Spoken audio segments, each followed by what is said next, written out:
black and I'm proud. Black and I'm proud. When you claim you're Africanist, you're going to get your mind back. Black and I'm proud. Claim you're African. Black and I'm proud. I'm telling you. When you claim you're Africanist, you're going to get your mind back. Black and I'm proud. Claim you're African. Black and I'm proud. I'm telling you. When you claim you're Africanist, you're going to get your mind back. Black and I'm proud. Claim you're African. Black and I'm proud. I'm telling you. Become a part of it. Embrace it. Become a part of it. Embrace it. Become a part of it. Embrace it. Become a part of it. Embrace it. When you claim you're Africanist, you're going to get your mind back. Black and I'm proud. Claim you're African. Black and I'm proud. I'm telling you.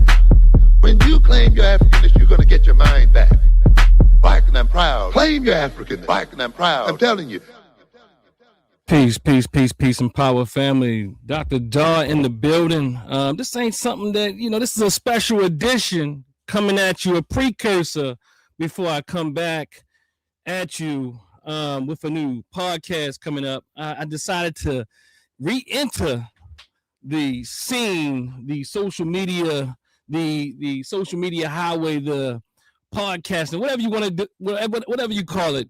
We used to do this thing back in the day on Conscious Black Business Network, and I think I'm coming out of retirement, gonna be doing a lot of things, so look forward to that, family. Thumb up this video, family. Share this video. Is gonna be I imagine, I kind of think this is going to be a powerful conversation. We have a brilliant mind that's coming before us today to discuss the things. It's going to be an organic conversation, family, and please excuse me, I'm not used to these boards and all these type of things, but nonetheless, what I want to do is bring to the stage my dear brother, Diallo Kenyatta, if I'm saying it accurately, and how he wants me to, give him his honorifics and all those different things. But nonetheless, let me say this. I don't have his bio before me. I'll just say this, though.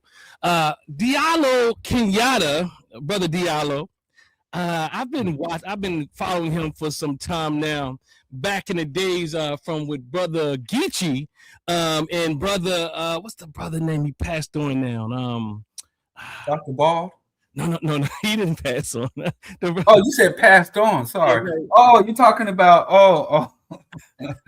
sorry. Oh. Hey, Dr. Ball, he didn't. That wasn't a show. Okay.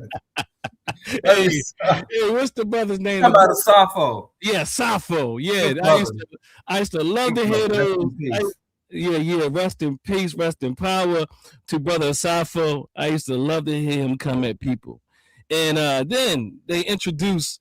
I was supposed to come on a podcast with brother Diallo and brother Sappho and brother Geechee, and unfortunately, that never took place due to the circumstances, which was sad. But the brother used to drop a lot of interesting information in a very unique way, akin to the way my dear brother does it, And I want to talk about his approach a bit today as we go throughout. But brother Diallo, welcome. I don't have a name of this thing, but just know that you are one of the ones outside of my cousin who's I'm going to say outside of my family that the first one I'm having coming to talk about this topic for a few reasons, but nonetheless, tell the people about yourself, brother Diallo. I know the world knows you, but maybe somebody out there may not, quite know you. Maybe you need to remind them. Who is Diallo? And I'm going to say, what makes you essential to this conversation? That whatever, all those things. Go ahead, you know how to do it. Well, yeah, I'm a revolutionary Pan-Africanist based out of Chicago now, and I don't think I'm essential to this conversation. I figured you would say that. I'm unworthy. Yes. I think this conversation is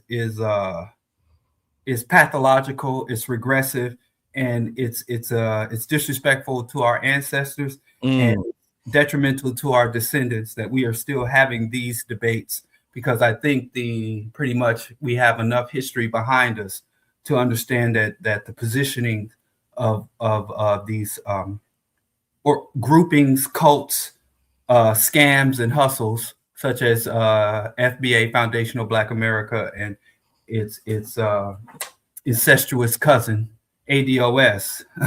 It's just people resurrecting things that are long dead, that are long expired, in order to gain prominence and hustle our communities. So, right. Well, tell me a little bit about your background, though. Give me a little bit about your background. Well, I've been organizing. I've been part of the Black liberation struggle since I was a teen. I've organized with varied organizations, from liberal Stop the Violence Coalition, liberal integrationists, all the way to Black liberationists, Black United Front, NBUF, National Black United Front. I've founded some organizations from the Bloom Collective to the Black Oppression Opposition Movement, or BOOM movement for short. I'm currently organizing with the African World Order, African World Coalition, AWO, where the focus now is on cultivating and advancing truly revolutionary ideology, secular and socialist Pan-African ideology, because so many voices are distorting our mission and taking credit for our struggles, that I felt that one of the areas where we were most vulnerable as a community, as a people, is in analysis and ideology. So that's why in the last few years I've been focusing more on, media, articulating our position and offering analysis of both history and current events in order to redirect us, because we have a lot of action and so little progress. We as African people are doing less with more. We have more resources at our disposal than at any other time during the Black liberation struggle, but yet we're not even able to hold on to the meager concessions our people were able to secure. So we're losing ground as we gain materially, academically, socially, culturally, legally, politically. The more we gain, all the way up to and including a Black president, the more we lose. And the main reason for that is COINTELPRO. We collectively have not changed our tactics and strategies and goals over the last 100 years. You'll say our people are fighting, and we're fighting for the same thing we were fighting for 100 years ago. And we're using the same tactics, strategies 100 years ago. And our enemies and oppressors are advancing. They're more, not necessarily technological advance, but more insidious. I think that's a more accurate word for it. Our enemies are becoming more insidious to the point where many of our freedom fighters, people that we claim to be our freedom fighters or our liberation or rebellious organizations, are actually owned by our oppressors and directed and serve our oppressors. Yeah, that's a lot. Yeah, it's a lot. I mean, we could just break down every point you just made, and kind of that we'll have 7 weeks worth of, if not more, content here. But I guess I want to ask you, with all of that, and one of the reasons why I did want to bring you on, because I always appreciate when you talk about ideology. And often I think we don't really, and I kind of want to build this in a way and then get to the actual, like what kind of prompted what the title of this discussion. But I kind of want to, I saw this post. I'm not sure if you see this on the screen right now. This post you put here: you aren't foundational to a nation that classified you as a beast of burden at its founding. FBA is a gross distortion of history and legacy. I kind of want to get there, right. But I kind of want to just kind of speak to some of the things you've already spoke about to some degree, like flesh it out a bit. So ideology, and this is the main reason why I did bring you on. You always speak about ideology, and I don't think people quite capture. And I'm not saying that they will capture it after this, but at least it is an attempt, right? Oh, and let me back up. I kind of okay. Let me back up. So what I was saying earlier, I'm going to go back and come back. What I really appreciate about you is your mind. Whether or not I agree with you or not, I recognize the brilliance. And yes, I'm sorry, y'all humble people, but nonetheless, I go. You about to say something? No, I just say I appreciate that. Thank you. Yeah, I recognize the brilliance in people, and I'm really when people are brilliant and they think and they're thinkers, and I don't think there's too many thinkers or thinking going on in right now. So it's refreshing to even hear someone speak to points that I don't even have to agree with it, but just the ability to think is, I mean, I'm happy, I'm refreshed just to hear that. You know what I mean? I think you can follow me on that. Yeah, I appreciate that. I have to credit my teachers and mentors and the many scholars that predate me, especially for Black men specifically. Mm-hmm. When we were brought into this country, and since our founding of this country, we were valued for strong body and weak of mind. Mm-hmm. That was the standard for the African man, to be Mm-hmm. strong of body and weak of mind. Mm-hmm. And that's what the system most rewarded. Mm-hmm. And it could be detrimental to think, and especially to be able to articulate your thoughts. And so we've adopted this action where talk is cheap and it's all about action.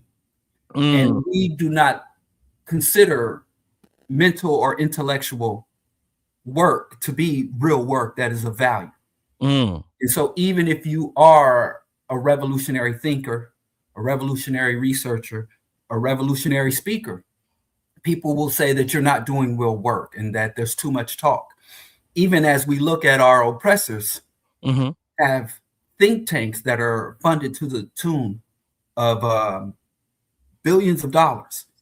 Mm-hmm. Some of the most powerful and influential institutions in the Western world under capitalism and white hegemony are nothing more than think tanks. And I encourage people to go and talk to Black men and women who have been in the military. The military has as many classrooms and libraries as it has gun ranges. So by and large, African people, we are not defeated on the battlefield, more so in the boardrooms, in classrooms, and lecture halls. Mm-hmm. That's where many of our defeats come from. Or to quote Dale Jones, the white man is more deadly at the negotiating table than he is on the battlefield. Mm-hmm. So the values of, and this is not just me that I've been confronted with. I've been in lectures with some of our greatest minds. Dr. John Henry Clark recounts one time where he was giving a presentation and was talking about African antiquity and the pyramids. And some arrogant person stepped up and was like, well, go out and build a pyramid. You sit in here talking about the pyramids. Why don't you go build one? You know, and I've also been to lectures by the seemingly disgraced Noam Chomsky, Christian, and Michael Parenti. And I've seen these white philosophers, these white leftist thinkers and icons. And I've never once saw a white person came up and say, you're doing all this talking, but you ain't acting. So the intellectual component and what we've missed. Revolution is an intellectual endeavor. All the things we associate with revolution, taking up of arms, taking it to the streets, burning and resisting and fighting. The only thing that represents a fascist uprising or a fascist rebellion or a revolutionary uprising or a liberatory action is the intellect that drives it. The thought, the philosophies, and the vision that drives it. That's the only thing that's separated. So many of our people we see in the streets fighting and even fighting against the system, they are trying to recreate the very systems of injustice and oppression that our oppressors have. And we see that repeated around post-colonial Caribbean, the post-colonial Central and South America, post-colonial Africa, where many of our quote unquote freedom fighters just moved in and reproduced the systems of oppression that they drew or chased the white man out of because the ideology wasn't there. The intellectual component was neglected. And that's why they didn't call their movement to undermine us a counter-gun program. They didn't call it a counter-militancy program. They didn't even call it a Black a counter Africa or they called it a counterintelligence program for a reason. And anti-intellectualism, anti-academia, and refusal to give respect to and to cultivate the intellectual and ideological component of our struggle is why we, with all that we have available to us in the modern era, with technology and weapons and know-how, are making less progress than the ideologically grounded, secular, ideological grounded movements of just 1 or 2 generations ago. So with that, thank you for that. You went back to your thinking, you brought it back to why ideology is essential. Though you're not essential to this conversation, but so it leads me to think, so what frameworks or that guide your ideological, or you think should guide our ideological approach to this? History, analysis, and secular organization. So as Malcolm X said, history is best qualified to reward our research. So oftentimes when people get involved in struggle, they're motivated by emotion.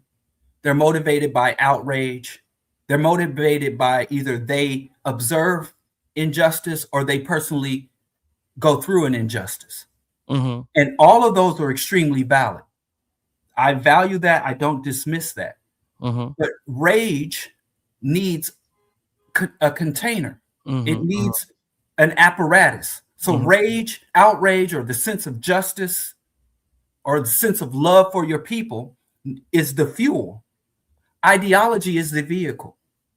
And so the vehicle must be capable of navigating the terrain. So I'm pissed off and I want justice or I want change. I live in the seat of the empire. I live in an urban so-called democratic system of the United States. I live in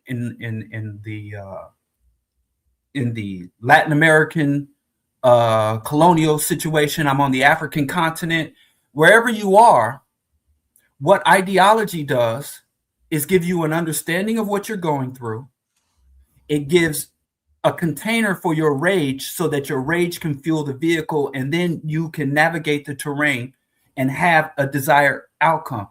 Power is the ability to define reality and have it act in a desired manner.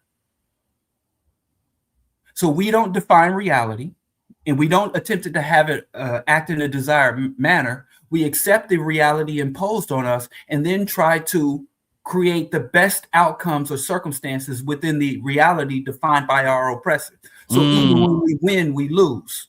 Even when we win, we lose. And so our oppressor says, well, the world is going to be liberal democracy under capitalist economy.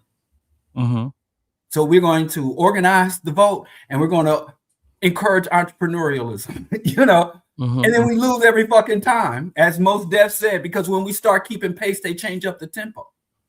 Yeah, you are bringing a few thoughts up in my mind. I'm thinking about this idea that Pan-Africanism is dead, and that's coming up in my mind.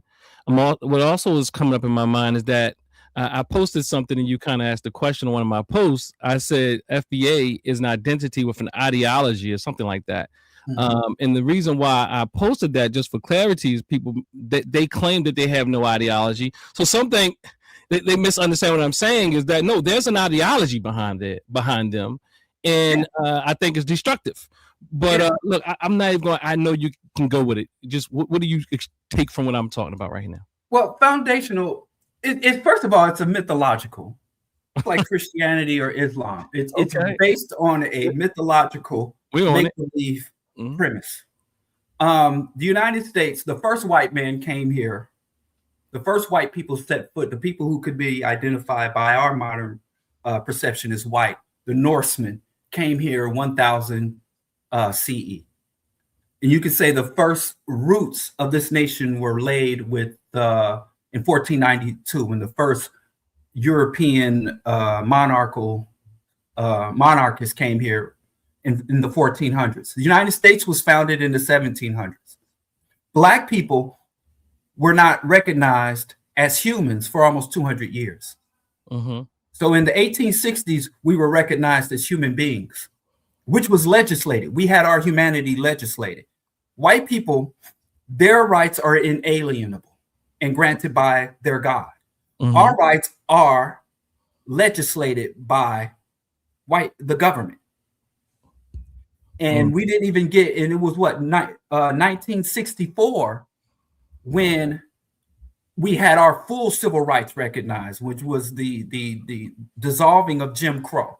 Mm-hmm. How a blood clot are you foundational to, as I said, to a system that took at least 2 to 3 centuries to even recognize you as human, let alone as a citizen?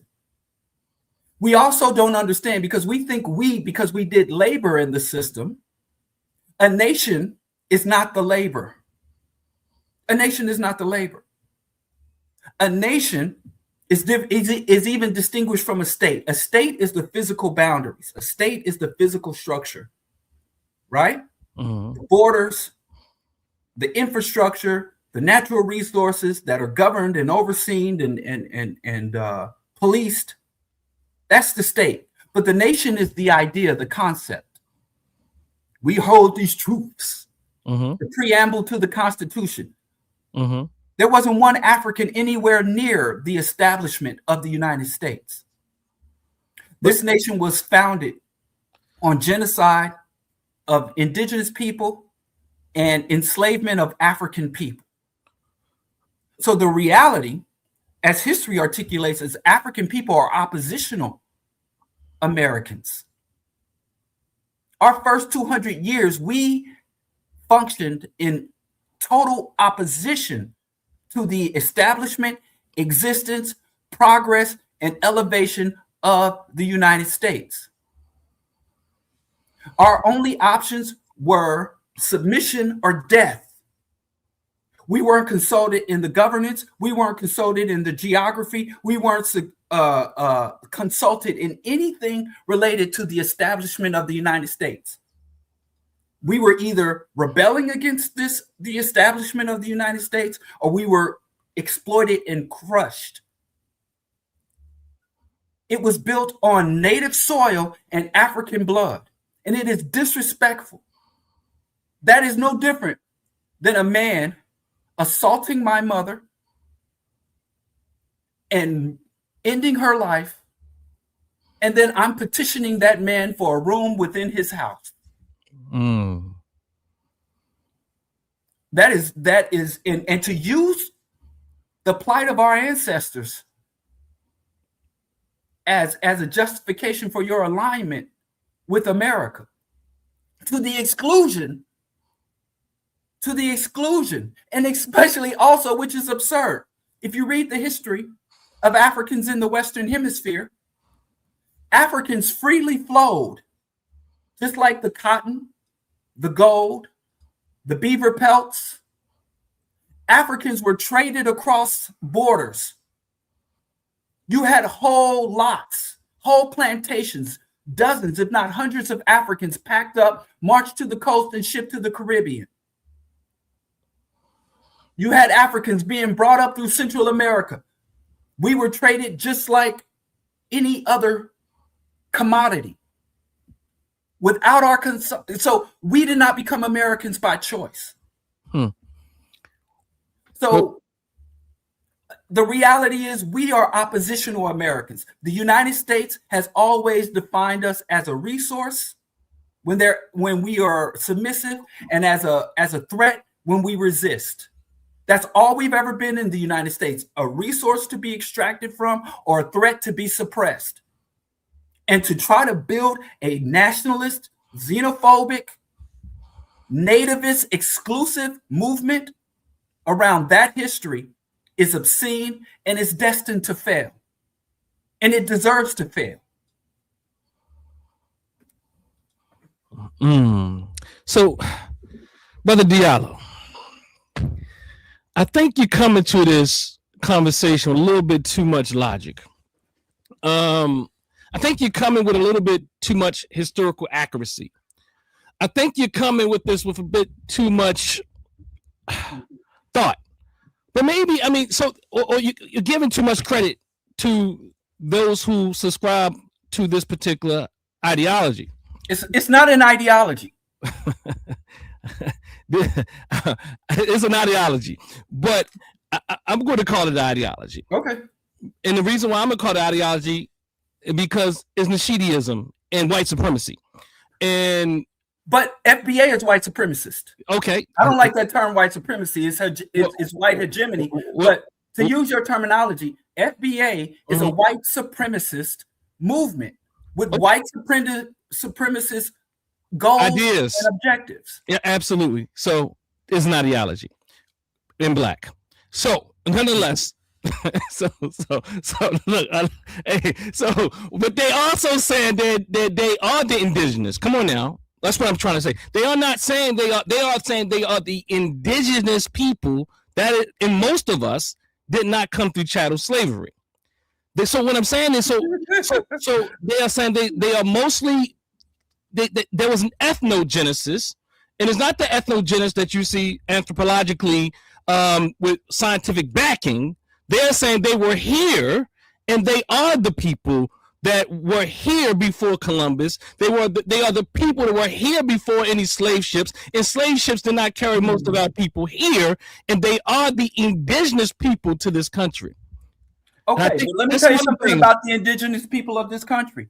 Okay. The indigenous people, the sovereign indigenous people, don't identify as American.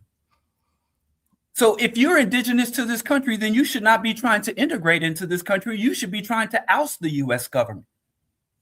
Your beef with the government is longer and stronger than African people's beef with the government. So you got the forced kidnapped prisoners. Yes, sir. So if you are indigenous, you're a bigger traitor than if you acknowledge that you're African. You're a bigger traitor because look at their objectives. Because FBA is nothing but a stale, recycled movement.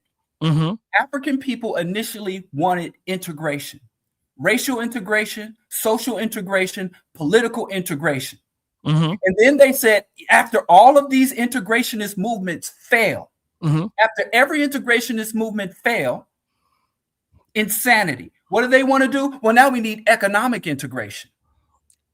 So you're saying equally, socially equal. And that's all it is. It's just another recycled integrationist movement. That's all it is. So and it's an integrationist movement that no longer emphasizes the vote, no longer emphasize. It just emphasizes if we could get a grip, if we could get a payoff, if we can accept a ransom for the blood of our ancestors, then it'll all be good. It's another scam. It's another hustle. Why do you say it's a scam and hustle? Because Tariq, not shit, is a scammer and a hustler. Look, hold up. He said that. Now y'all beating me up already for calling his name. I didn't say that, but keep going, brother. Can we pull up his pimp videos? He went from pimping individuals to pimping a whole community. Every FBA is one of his hoes. Hold up. Man built his career and established himself writing books on how to Mac and how to tell people sell pretty promises to exploit people. Okay. That's that man's history. He's proud of it. He doesn't even hide it. I wouldn't even think he'd be offended. Well, according to him, because people say things like that, everybody in Baltimore are agents. So nonetheless, I don't know about that. so again, let's go back. So this idea that we are indigenous, you're saying even if that was true, you should not be. They are not indigenous. We are Africans. Okay. And here's the thing about indigenous people. Why are you over here arguing with us black folks? Why aren't you in sovereign Cherokee territory? Why ain't you up there in the Lakota areas? No, Why aren't you in Middle America fighting with other Native Americans? Because I'm an African. My organizing, my community is with Africans of I am a member of the African diaspora. Brother those Diallo. Africans who were They're saying that those indigenous people are black, Brother Diallo. Then go argue amongst them. If you are an indigenous, I've met several indigenous people. I've been to indigenous sovereign territory here in the United States. Yes, sir. I broke bread with native people.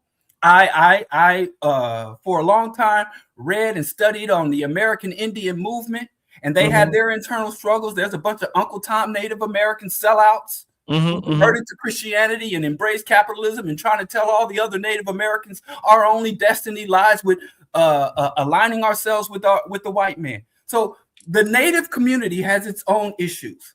If you are indigenous, Native, good. Go on over there and fight it out with them. Why are you convincing Africans that you're Native? You need to convince the Native, because you're not getting your share of the cut. You're getting your cut of the money. You're not getting your plot of land. It's not African people keeping it from you. It's really weird to me, all these black Indians, and I'm going to throw up air quotes till my fingers cramp when I say black Indians or black indigenous. If you're black and indigenous, then you should be having different discussions in different spaces with different people. And I commend you, and I hope you win. Your victory will aid in our struggle, and our victory will aid in your struggle. But why are we arguing with black indigenous people? Because I'm not indigenous to this land. My ancestors come from Africa. And anybody want to talk about we built this land to 300 or 400 years, and you're going to trade land that your ancestors tilled for 3 or 4 centuries and neglect land that your ancestors cultivated for 3,000 years? You can't find me an African. I don't care how long any African has been in this country. It is a fraction of the time that our people invested on the African continent. And as Bob Marley and many other brothers and sisters from the West Indies eventually found out, you don't trade a continent for an island. I'm not trading a continent for a country. And I'm going to self-define. I'm not going to define my entire reality and my entire lineage based on some shit crackers did to my ancestors. Let's back up. I'm going to self-define. Brother Diallo. So I appreciate it. So the thing is, though, they're saying that Pan-Africanism is dead in the history. We've been trying this too long. And that, so, wow. Okay. So they're having the reverse argument. They're saying, and they're saying that we are delusional. You want to play the Coon's advocate. Listen to me. Let me tell you this. And this is bottom line for all of our existence. It is better to fail at resistance than to succeed at submission. I'd rather fail in the mission of Pan-Africanism than succeed in the mission of integration. Jesus. So whatever critiques you have on Pan-Africanism, if they are valid, I'm willing to discuss them. If you follow me on social media, I am a critic of Pan-Africanist. I bump heads with many a Pan-Africanist. Really? Call me the Grinch of Pan-Africanism. That's my nickname, because I got all these things, because I know that Pan-Africanism is not above critique. It needs refinement. It needs redirection. It needs modernization. It needs intensification. But I'll tell you this. What does that look like? It's better to fail, for us all to get together and fail at Pan-Africanism, than us to abandon and run over here to this FBA ADOS bullshit. Because what does victory look like? That's my main question. Anybody comes to me and say, hey, join up with my movement. What would victory look like? What would the total victory of these FBA coons look like? What is their mission? And what would be the ultimate outcome if they achieved all of their objectives? So Brother Diallo, I had this question. I got to ask this question because this is something, I've heard you say on one of my previous favorite shows, Earn Your Liberation. Was it? Yeah, Earn Your Liberation. And you often... Shout out to Dr. Bald and Geechee. And Geechee, y'all. Yeah. Shout out to those brothers. I've heard you argue this, and it is something that I fight with myself. Now, you might know I'm a therapist and all this stuff, and I do things psychologically and all that type of thing. But the thing is, I do think that there's a pacification. there is some. liberal ideals that's fed into us, and sometimes we approach things very softly, especially due to our education, especially those in that realm. And I heard you often debate the idea of coming strong, and it's just is, if I can, for lack of a better term. No, I'm not going to say that term. Just coming as strong and ignorant. Ignorant. You understand that one? Ignorant as those that oppose us, even though they might look like us. Now, tell me more about that, because that is something I struggle with. I try to do it. I try. The best I can give you is a passive aggressive right now. But I do have gloves on every time I fight my brothers and sisters, because I'm looking at it as I'm fighting for us. I'm fighting to wake you up. I'm fighting to bring us together. So I don't want to take the gloves off and three-piece you. But I've heard you with a different view on that. You think, okay, you're saying I come off as ignorant. No. Did I just tell you that you... I just brought you on, man. Look, I brought you on and said you are one of the brightest minds. I know, but you said I come off as... No. No, let me reframe my question. He ready to fight me, y'all. Look, he ready to fight me. He's like, I'm the ignorant one. Tree hugging vegan pacifist, bro. No. See, I got it, but that's not what. So my conversation is: you've often debated with Jared, Dr. Ball, and Dr. Ball and Geechee about approach. Yes. And sometimes they would say, "Well, you got to do it differently, Diallo," and you would go on this tangent. So okay, that's what I'm saying. So tell me more about that, because you're saying we gotta smack the shit out of them, just like they smack the out of us. Right. Tell me, what do you think this is how one? Listen, our only obligation is accuracy. Mm-hmm. My main obligation to my people is that my analysis is accurate and it is grounded in evidence. Mm-hmm. That's it. That's our only obligation. And if I got to spit it, if I got to yell it, if I got to scream it, if I have to write it down in a peer-reviewed journal, I can come in all those directions. Mm-hmm. So I think that the conscious and revolutionary people are too caught up in being the good guys. We got this comic book concept of, we're the good guys, and there's certain things we don't do. And there's certain approaches we don't have. Now, we got all those lectures of Malcolm X calling Dr. King, Abernathy, a bunch of handkerchief head Negroes. So we got to speak the language of the people. How can you speak to the people or speak on behalf of the people and you don't sound like the people? So, yes, I have spoken. New word I've admitted. I have spoken at academic conferences. I've been called out to speak in formal groups. And I've been on the side of the basketball court at a pickup game. We have to, every African has to be able to articulate our mission. You run into a Muslim or a Christian, they can run their game down.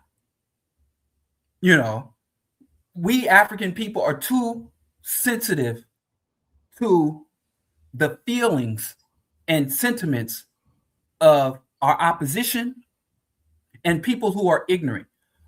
I have no issue with people who are uneducated. I have no issue with people who are uninformed. But the root word of ignorant means to ignore. An ignorant person is a person who rejects, who shuts themselves off from evidence, from analysis, from critique. A person who is anti-academic, anti-analytical, a person who is consciously and deliberately ahistorical. And those people are what you call vectors. All African people are victims of white hegemony and capitalism. Those are the twin towers that we must topple. Capitalism and white hegemony, right? Now, every African on the face of this earth, down to the unborn children, every Black woman on this planet has dioxin in her bloodstream. We all have microplastics inundating our neurology, our nerve cells. The whole world is contaminated. From the atmosphere of the earth down to the bottom of the lowest ocean trenches is Western capitalist pollution and contamination. So we're all victims. But some victims switch over and become what they call vectors, meaning we're all contaminated by Western propaganda and Western contaminations. Some of us resist it, some of us submit to it, but some of us seek to spread it to others. A vector is someone or an entity that is infected, and they don't die from the infection, but they seek to infect others with the infection. So these people are vectors, and we need to confront the vectors on all fronts. Or as Del Jones said, you can't let a traitor go unaddressed. So we have a very high tolerance for traitors. We have sympathy for traitors. And we have been plagued by traitors more than almost any other population in history. And that's what they're saying about our continental and diasporic brothers and sisters. What they saying about them? In fact, they're traitors. Yeah, they're saying that they don't. That they call them tethers. You've heard of that, right? Yeah, that's disgusting. That's some coon shit. They call them tethers, and they're saying they're using like let's say anecdotal examples, and they just kind of keep playing them all day. And yes, because you ever read Uncle Tom's Cabin? Have I read? Sambo would come up and say, "I'll trees the coon, boss." A lot of Africans throughout history during colonization and chattel slavery would win favor of the oppressor by demonstrating their eagerness to do brutality to other Africans. I'll treat the coons for you, boss. You'll notice a lot of people on the lower rungs of the upper hierarchy demonstrate to the oppressor that says, "Hey, look how aggressively I'm willing to attack." They're racial pygmies. So if they want to say, "Hey, MAGA, look, I hate immigrants as much as you do. I demean and dehumanize Black refugees before you get a chance to. I don't want them in our country no longer." They are mad. Imagine you working a plantation, getting beaten, getting abused, being exploited every day on a plantation, right? And then you look over the horizon and you see some other people trespassing on the plantation, and you get mad at them. You run up to the White House and knock on the door and say, "Massa, boss, they trespassing on our land."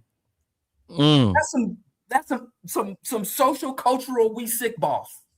So for them to attack, first of all, no humane, sane person respects the territorial integrity of an empire.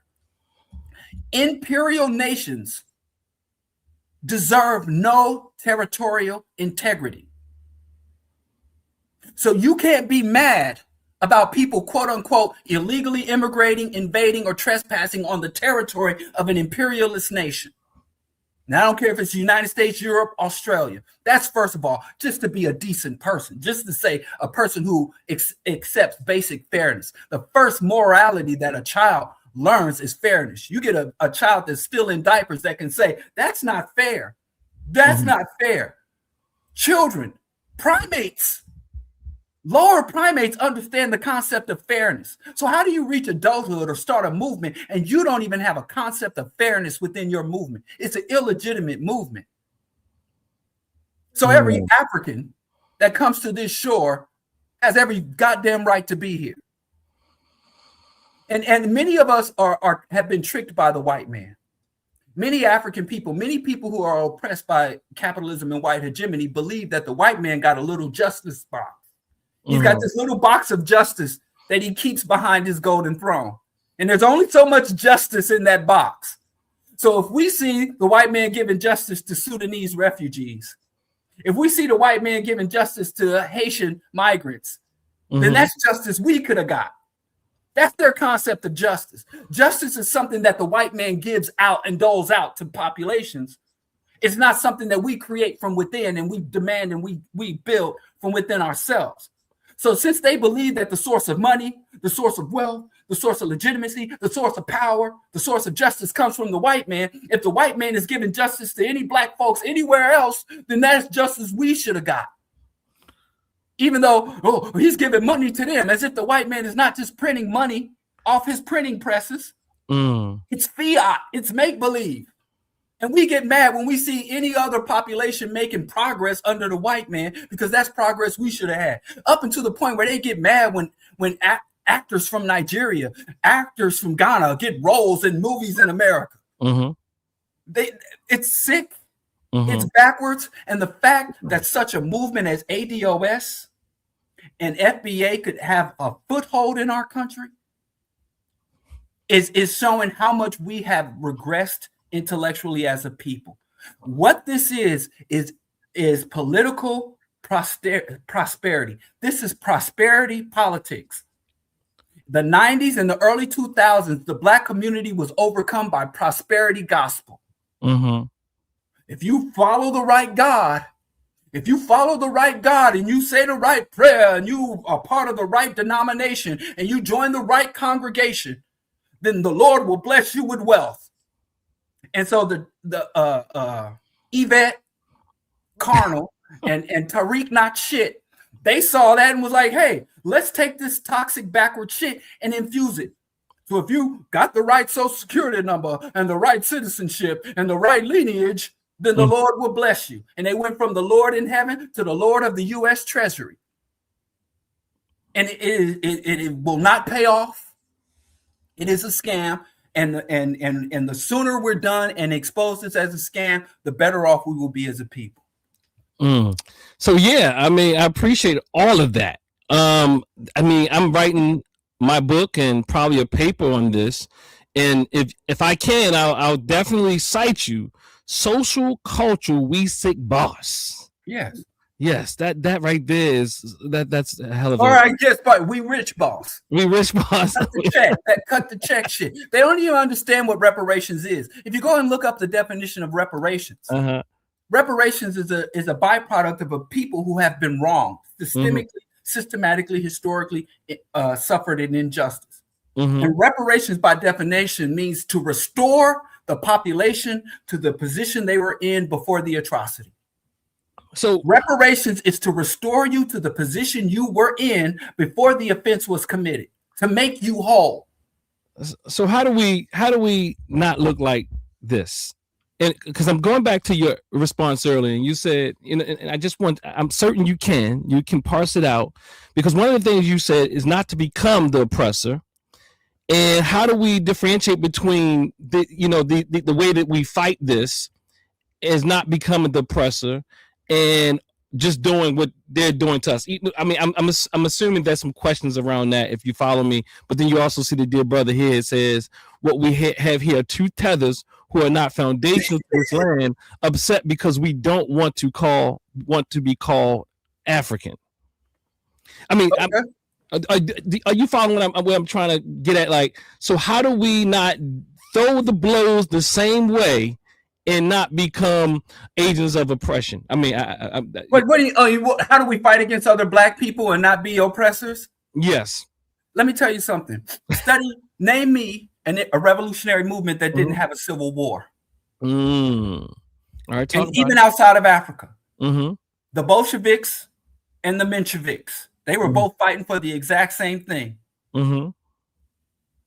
China had a civil war, internal war. The Viet Cong, the communists had to fight off the nationalists. Whenever a people become under oppression, there are only three outcomes you can have when your community, your race, your nation, your people comes under oppression. That is resistance, submission, or cooperation. And so the people who resist and the people who cooperate, we fight and try to recruit the people who are under submission. Right? And so there is going to be conflict. We shouldn't be ashamed of conflict. We shouldn't be ashamed of, because you look at other Black folks and say, God damn it, you should know better.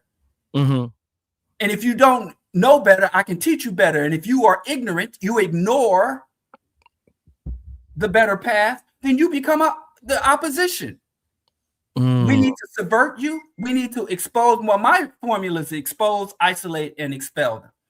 We define those people as assets of the oppressor.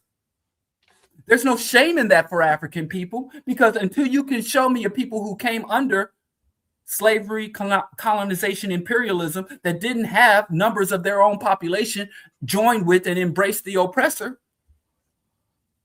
Right now, you got Palestinians working with Israel. Can you say that one more time before you? What is it? What's your model? Expose, isolate, expel. What does that mean? That means that if you have people within our community that are assets of the oppressors, that are vectors for white hegemony and capitalism, then you have to don't take what I say about Tariq Nasheed or Yvette Carnum. Don't take what I say about these people. Take their own words.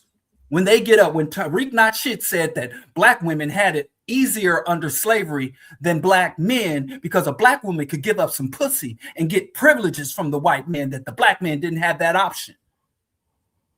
And you would follow a man that would publicly make that statement?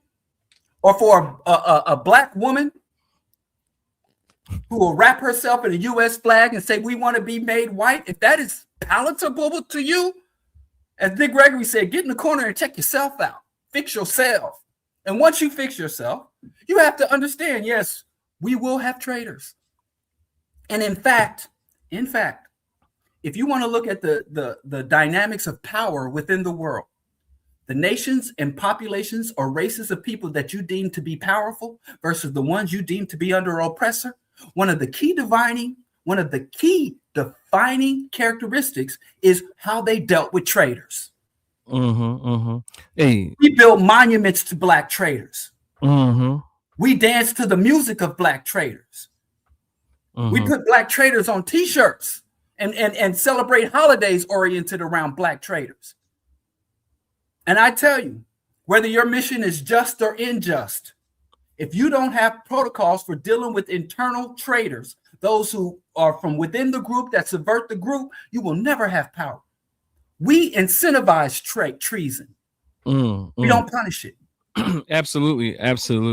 We definitely. So the bottom line is, of course, we're going to have in any just struggle, any just movement is going to have, whether it's Harriet Tubman carried a pistol, not for the white man, because there are many slaves would have rang that alarm bell if they knew Harriet Tubman was reaching back for us. If you go read Kwame Ture, Charles D. Hampton's book, who literally wrote the book on Black Power, they would tell their recruits, listen, as we're organizing in the Jim Crow South, if we're organizing under the Mason-Dixon line, don't tell your aunties, don't tell your grandparents about our movements. Because while your grandmother's going to the white man's house to do his laundry, while your auntie's sitting as a wet nurse for a racist white man, grooming and cultivating his children, they be like, oh, I don't know, my nephew done lost his mind. He's a crazy nigga.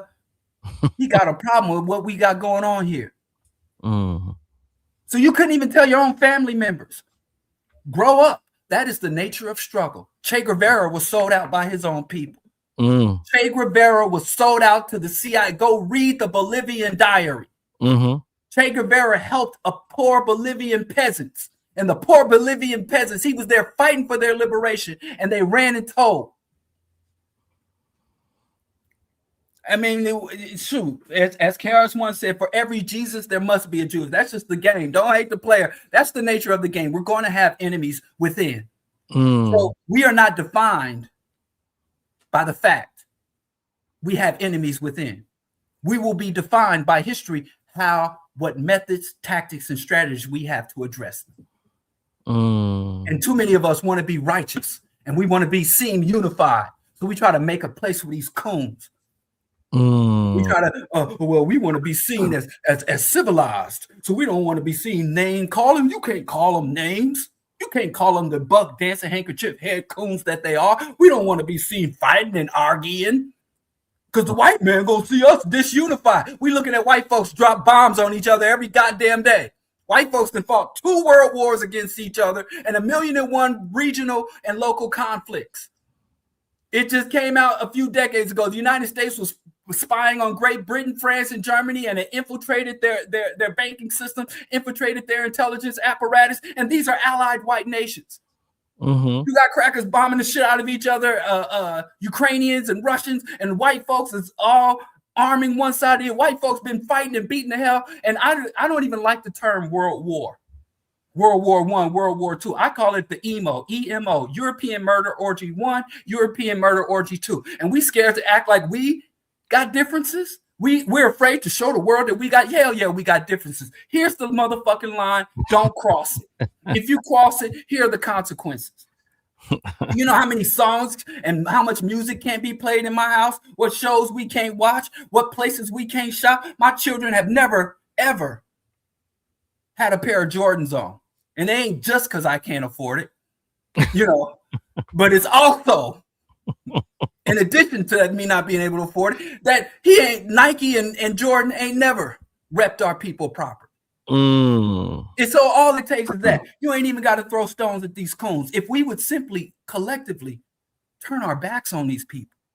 Lil Wayne could sit here and say, oh, my lives matter, diss the whole community, and we still shaking our asses at his concert. And I use celebrity because they're people that are more common. I mean, I live on the south side of Chicago. People still got temples and shrines to the Obamas in their homes. So that's something we need to do. We need to embed our culture. We had that at one time. We had that. What's that look like? At one time, our Black prominent business owners, our Black prominent celebrities, our Black prominent positions would have to wake up in the morning and say, even though I'm a sellout, I got to make sure my people don't catch wind of it. The Panthers used to show up at political rallies and rev up motorcycles and shout down so you couldn't even speak publicly. Go read George Jackson. Everybody loved the Panthers. We love the aesthetic of the Panthers. We don't ever study the tactics and strategies of the Panthers. They were calling out Black celebrities. They were calling out sellouts. So yes, there will be a civil conflict, an internal conflict that will accompany the external conflict, because we are a body. And you meet somebody that's trying to improve their life, that want to improve their external condition. I want to be in a better environment. I want to be in a healthier environment. I want to have better people around me. Everybody that's trying to make their life better from without, they have internal struggles. I'm going to have to stop getting high. I'm going to have to wake up on time. I'm going to have to start working out. I'm going to have to stop eating all this toxic food. Anybody, internal struggle already, always, 100% of the time accompanies external trauma. We cannot change the world if we don't change our interpersonal, intimate relationships with one to the other. And if that means a purge, it's not up to us. We don't define you as an enemy. You define yourself as an enemy.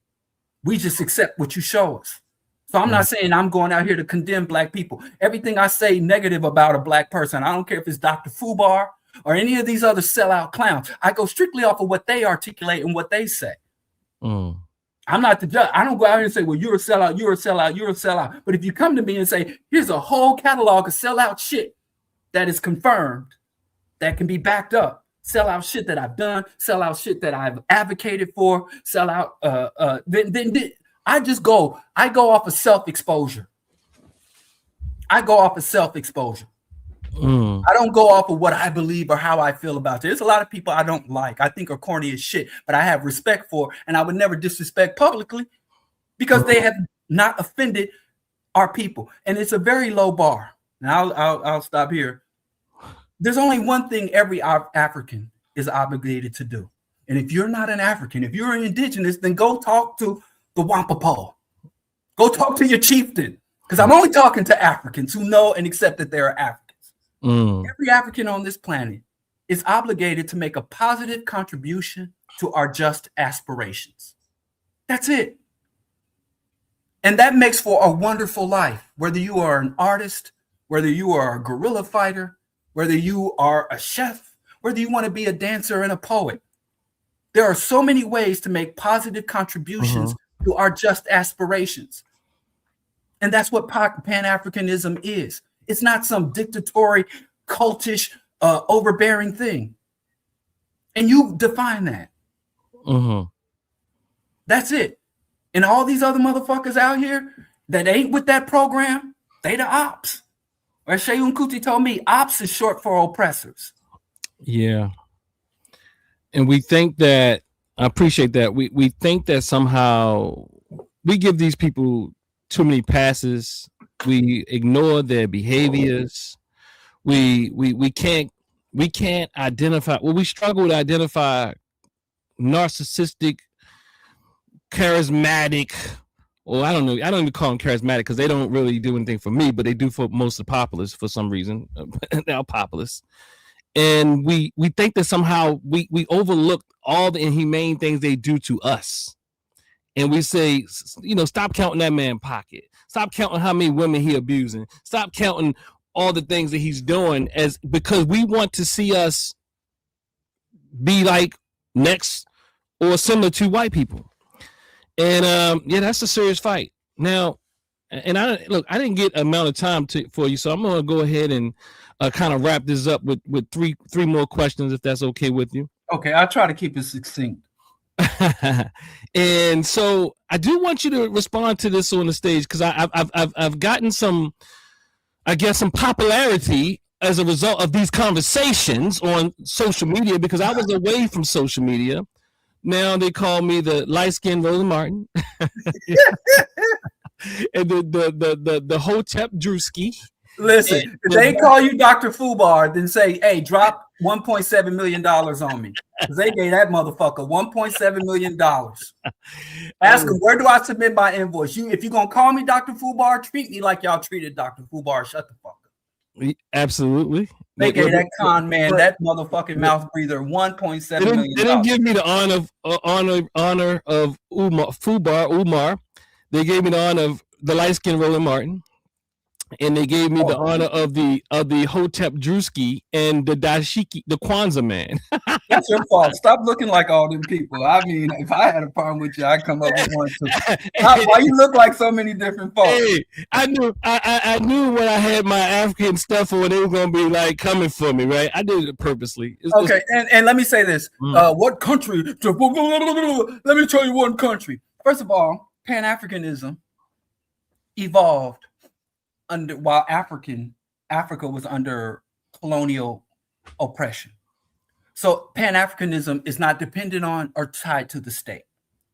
There are several countries that have reached out and implemented Pan-Africanist policies and embraced Pan-Africanism, up to and including bringing African students and African scholars into Ghana,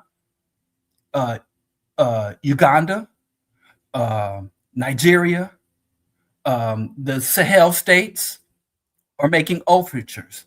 But the thing is that many states are under colonialism and neo-colonial ties. Dr. John Henry Clark was in Ghana.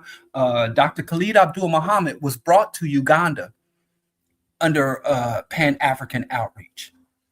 But the issue is because of the neo-colonial conditions within the African continent, many of the Pan-Africanist organizers on the African continent do not hold power within the state any more than Africans here hold power within the state. But Pan-Africanism is a revolutionary movement. So it is not tied to or dependent on the state. It is a movement of, by, and for the people. But if you read history and you are not ignorant and you don't ignore history, there have been several African countries throughout the years, even in Ethiopia, established Sashimoni land for gave territory to Jamaican Rasta movement, Rastafarians to come and set up a homestead. So most, if not all of the sub-Saharan African nations at one period of time have made overtures to the African diaspora. And there's been ongoing negotiation and struggle within Africa to formalize its ties to its diaspora.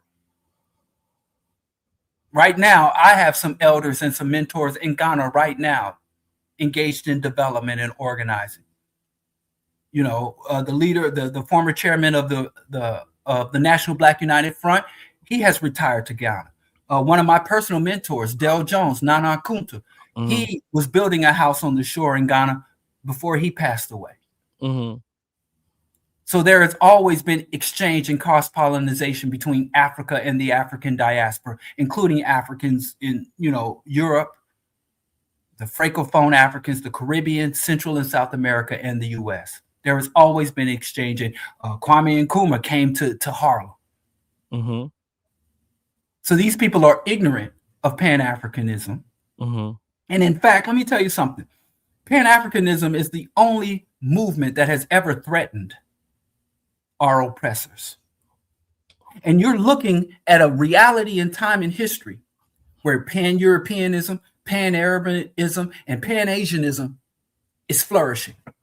White folks go to Europe and make these international agreements. NATO is Pan-Europeanism.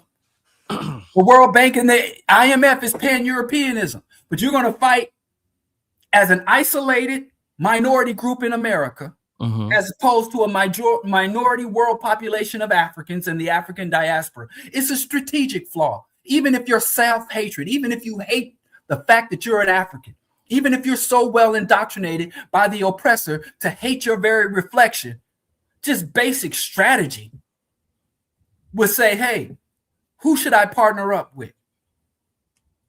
Who should I link up with? What is the most viable and effective strategy? Malcolm X went all over this country calling a white man a devil, a Caucasus Mountain cave dwelling devil. Malcolm X went all over this country at the height of Jim Crow calling this white man a devil. But the moment he said, hey, I'm working with my people abroad, he went to Africa, he went to Indonesia, he went to Mecca, and be like, oh shit, this is a global system of oppression. I can't have a local system of resistance against a global system of oppression.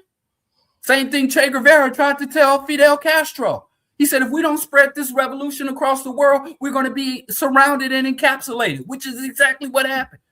Che Guevara saw it happen before it happened. But the moment Malcolm X said, yeah, white man devil is irrelevant. What's relevant is unity amongst all my people. And he went from being a cultist to a Pan-Africanism is when he was deemed a true threat. So I can run around this country, oh, white devil, the fall of America, publish books for a half a century, the fall of America, as long as I'm running around in this little cage. But the moment I say, hey, this is a globalized threat, the system, if you are imposed on by a global system of oppression and you do not formulate a global system of resistance, then you are playing games. You're not serious. So Pan-Africanism, whether you do it out of love or you do it out of intelligent strategy and tactics, it is the only path forward. And in fact, every progress we've ever made, whether it is the abolition of slavery or the concessions made under the Civil Rights Act in '64, was directly linked to international affairs going on amongst other African people. Because the European and the United States, the civil rights movement didn't start in the 60s. It didn't start in the 50s. Black folks been fighting for civil war since the undermining of Reconstruction.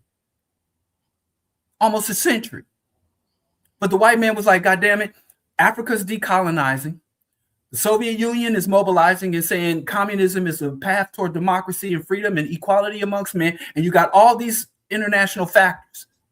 So we can't be seen hosing down Negroes in the streets and sicking dogs on Negroes in the streets and then go to Africa and try to negotiate for economic ties and land rights in Africa. And we can't go to Indonesia where their skin is black. We can't go to the Pacific Islands and where skin is black and tell these folks, let's work together. And also, if we're going to embark on an international campaign of neo-colonialism, we can't have these Negroes rising up and burning down our major cities in our backyard. So even the concessions that they made, look at how the white man in America responded to the Haitian Revolution.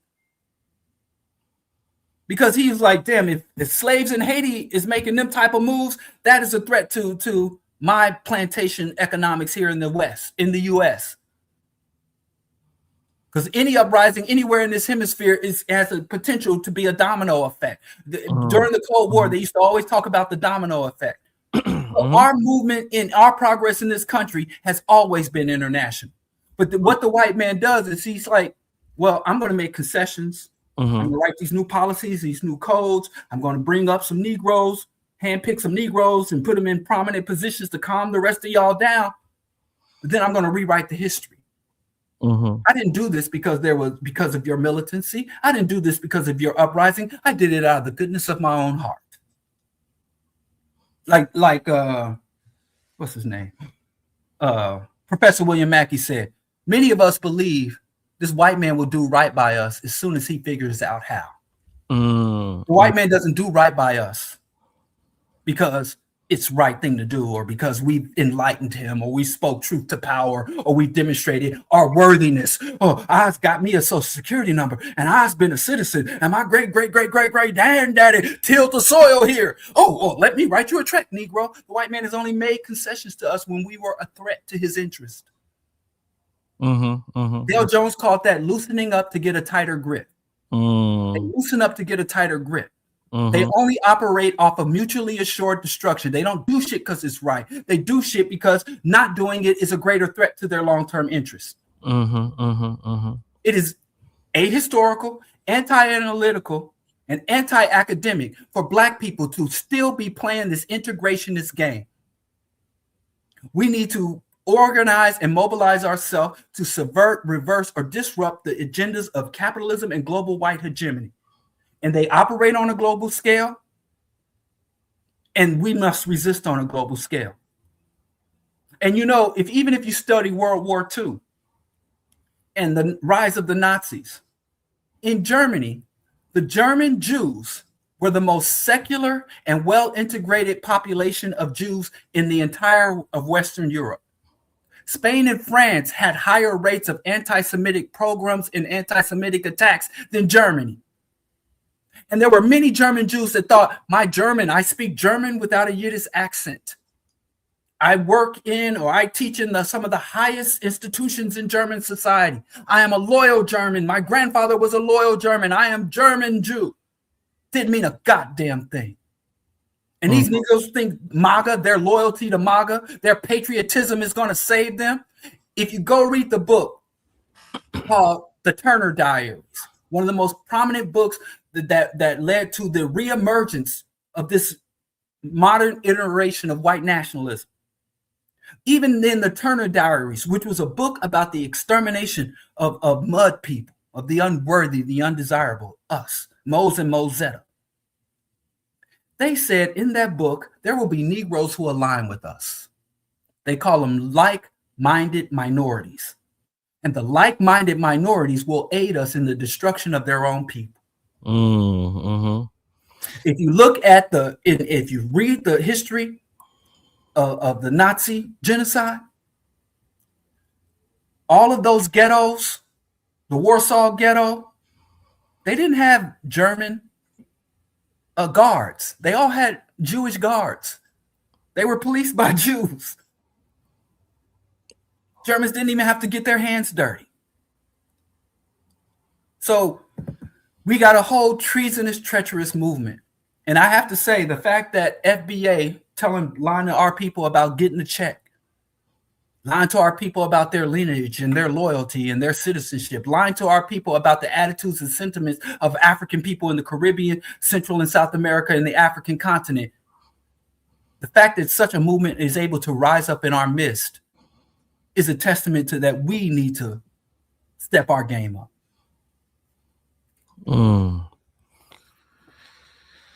Yeah. So, I want to ask you this: as you see an idiot on here talking about National Socialism and doesn't understand the difference between National Socialism and socialism, and he said MAGA hates capitalism. Let me tell you something. Menticide is our number one threat. Menticide is the number one threat to African people. And we can get reparations, we can get guns, we can all wake up tomorrow loving and united. But menticide is the number one threat. I thought it was going to say something else because it doesn't make sense. Intelligence has been countered. Yeah, I thought it was going to say something else because it didn't make sense. Like, I just knew that they were going to say FBA and MAGA are capitalists, but or white supremacists. Look at the flag, and then your name is a Coben and look at the flag. Goddamn. I mean, it's so interesting because some of those who are fighting, hitting my channel up the most have Kemetic names. A Coben, get the fuck out of my face. They have Kemetic, African, Western names. So I begin to think they're just trolls at some point. The American capitalist system not only makes people stupid, it makes them arrogant in their stupidity. That's what Kwame Ture told us. The American capitalist system not only makes people stupid, it makes them arrogant in their stupidity. Wait, say here. Oh, he'll debate you. Oh, you get to see it. Okay. All right. So as we transition and come to a close, I want to respect your time. And I appreciate it. Family, like the video, share the video. Hey, FBAers, make sure you comment and keep us in the algorithm. We love it. Keep us in the algorithm. But you know, Brother Diallo, have you heard about this Frank Zanu brother? I've heard about him. I can't say I know enough to speak on him, though. Yeah, okay. You know, well, do that. They've been using his video anecdotally, saying that African Americans don't have culture, as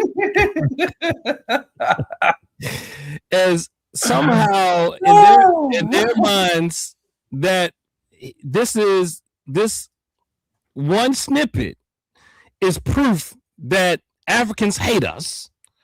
And we're not saying all the Africans that when they're confronted, but they're very tricky in hiding their hands and throwing rocks and hiding.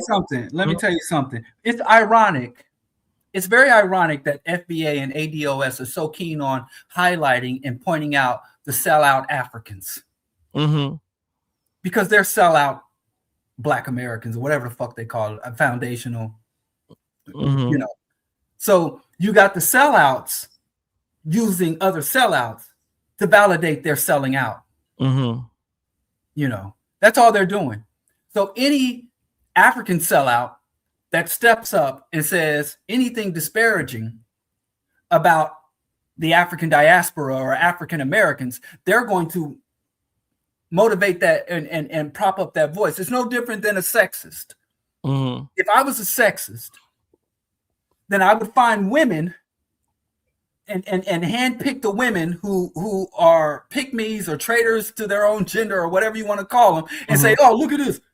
A woman will come out and say, you know, testosterone is toxic or whatever. And that's all. That's called nut picking.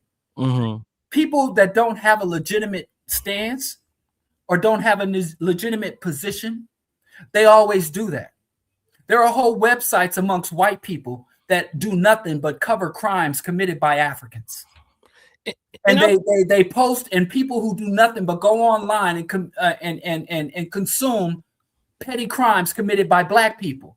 And when they consume these petty crimes committed by Black people, in their mind, that validates the atrocities committed by white people or excuses the atrocities committed by Black. So these sellout ADOS people will go out and find any African from the continent that says any dumb shit, and they will completely ignore the many Africans from Chinwezu down to Sheon Kuti who are Pan-Africanists, who clearly and articulate the needs and desires of the masses of African people on the continent. The African continent shows Black folks love.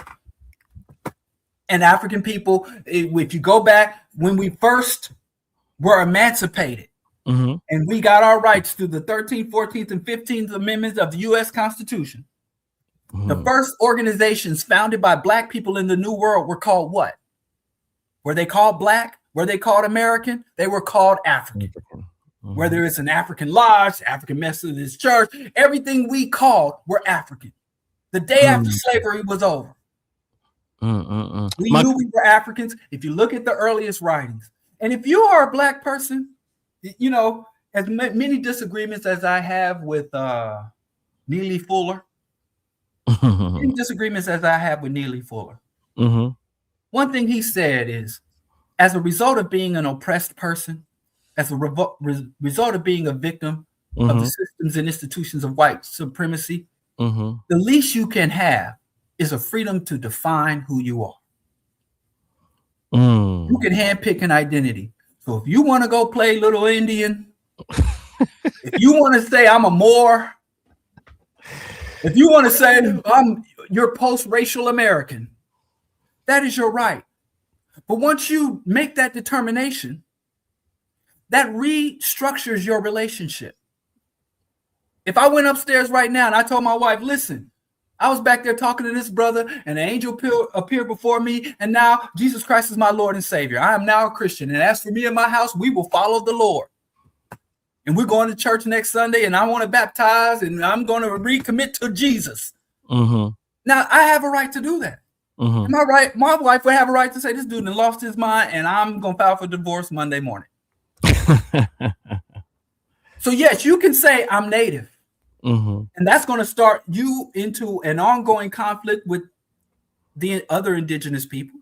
Mm-hmm. And that's going to remove you from the engagement, the discussion, and the relevant issues of the African community. So I'm not saying you can't play Indian. I'm just saying, why the fuck are you playing it over here? Because this is not an Indian space. You can play more. You can play patriotic American citizen.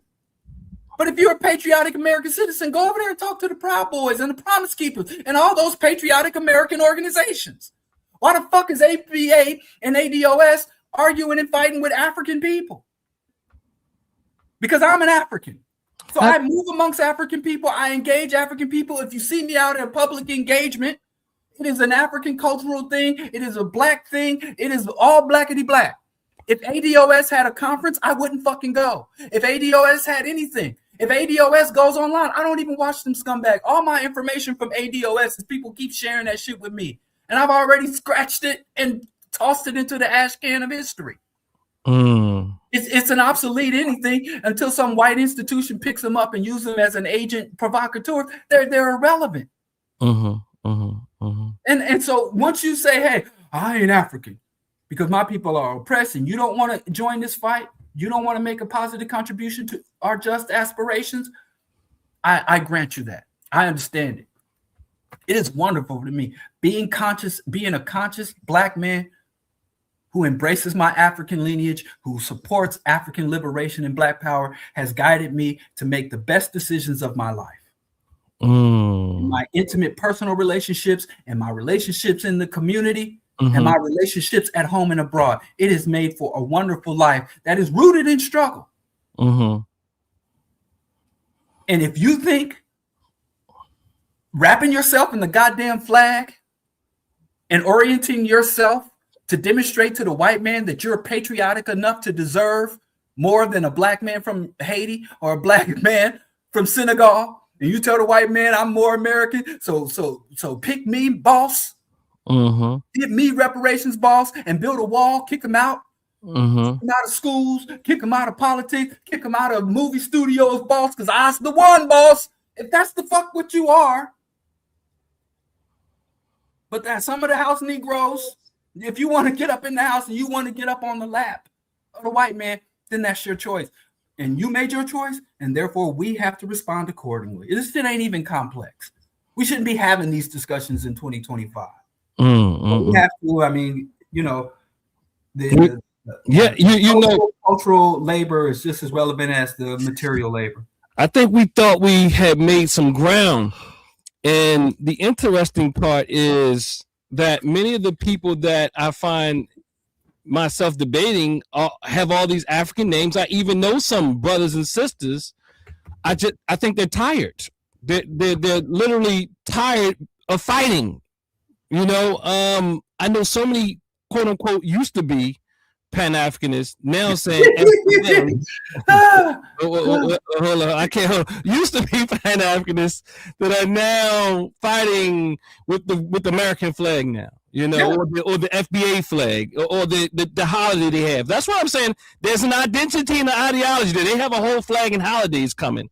So hey, listen, everybody ain't that strong. Everybody ain't built for this. You know, and that's the fact. Go ahead and everybody ain't built for it. You're right.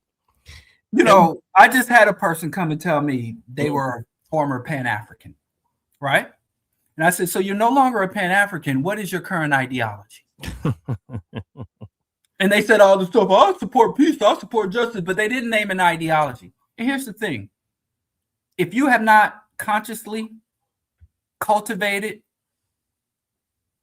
an ideology, then you're acting according to someone else's ideology. The only thing that separates us from other primates is our capacity, our self-awareness, our consciousness to able to deliberately construct, not simply to respond on instinct, but to conceptualize.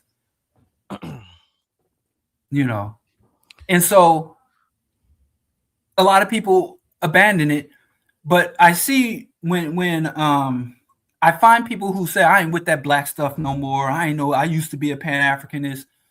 What I found when I really engage with them or read their writings, what I find is people embrace things for different reasons. Many Black people come to the Black liberation struggle to express their personal freedom instead of securing our collective freedom. The Black liberation struggle exists to secure our collective freedom. And so people come into the movement and say, well, I'm African, I'm pro-Black, you know, when they're really not. They're just aesthetically African.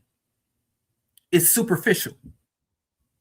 They might adopt an African name. They might start wearing African garb. They might build a shrine to the Orisha or a shrine to their ancestors in their homes, but it's aesthetically African. Absolutely. They do not seek to construct and impose the will of African people and reconstruct the world to act in the best interest of the African population. So that's what really caused a lot of people. They continue to search.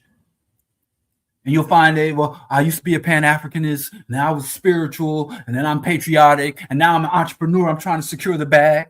Those are people who aren't grounded, and they're not doing things based on analysis. They're doing things based on their feelings. And I'm not saying that's a negative thing. If you need to continue to search, then continue to search. But revolution is an intellectual endeavor. So whatever brings you to revolution, as I said earlier, whether it's outrage, whether it's inspiration, whether it's the love of the people, if you do not within the movement cultivate your intellect, then you will have a very, very weak foundation. And these same people still quote those like Dr. Amos Wilson. Yeah. They still utilize, and what was one of his major points was we need ideology and that ideological approach to this. He said that is the number one asset that people can have. He said that a cohesive collective ideology is more valuable than resources in your land. He said it's more valuable than any weapon you can obtain or construct. He said you will look at people that live on land that has no natural resources, no gold mine in France. And France has some of the highest gold reserves of any nation. There's no natural resources in Japan. But in up until the 90s and, you know, after the collapse of the Asian tiger, but up until the collapse of the Asian tiger economy, Japan was the number one industrial power, one of the top emerging industrial powers in Asia, if not number one. And they have no natural resources. It's a rock island, very little agricultural land and no natural resource. But sinocentrism, China always has been an abundant land with vast resources, but it wasn't until Maoism and sinocentrism is what guided them to properly utilize those resources. And that's why the West is okay with all these fiefdom rising up all over the African world. All these little African countries with their little African flags and all these individualistic African holidays and their African parades. The West is fine with that. Hell, the United States State Department will even make donations to those African nations for their little Independence Day parades and shit. But the moment those African heads of states and diplomats start talking to each other, it said instead of building ports to export our resources, let's build an internal railway system to trade amongst ourselves. That is more likely to get you coup d'etat, send in the economic hitman and the jackals, the saboteurs, than getting in front of a podium and saying, down with the West. You can say all that shit. Mobutu was one of the baddest black men on the African continent. And he would get behind the podium and chant and denounce the West, and then go sit at the negotiation table and sign over the wealth of his nation. So it's very clear. We know what our oppressors fear. And that's why a lot of these sellout Negroes, they show up on C-SPAN. They show up in all these places, and we think they're so prominent and they're so popular. The goddamn algorithm of the internet fucking loves Dr. Fubar because he's a goddamn clown. Absolutely. Just imagine if you and I could sit here and handpick the most prominent voices amongst white folks. You know, the white community and the white culture would be very different if we controlled the means of media production. So we got to stop falling for these handpicked motherfuckers. And we need to start deliberately deciding who we will engage and who we will to speak with us and to speak in front of us and to speak for us. Self-determination. Kuji Chakali. Kwanzaa's coming up. Look, I'm not messing with you and your Karinga Claus jokes today. But look, I didn't say you said it. I didn't say Karinga Claus. Hey, I'm gonna keep it.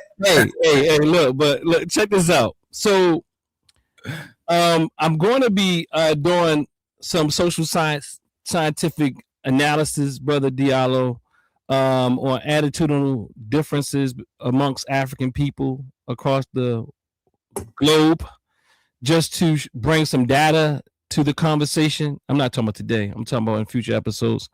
And so that's an approach that I'm going to take, because there is some education that is needed.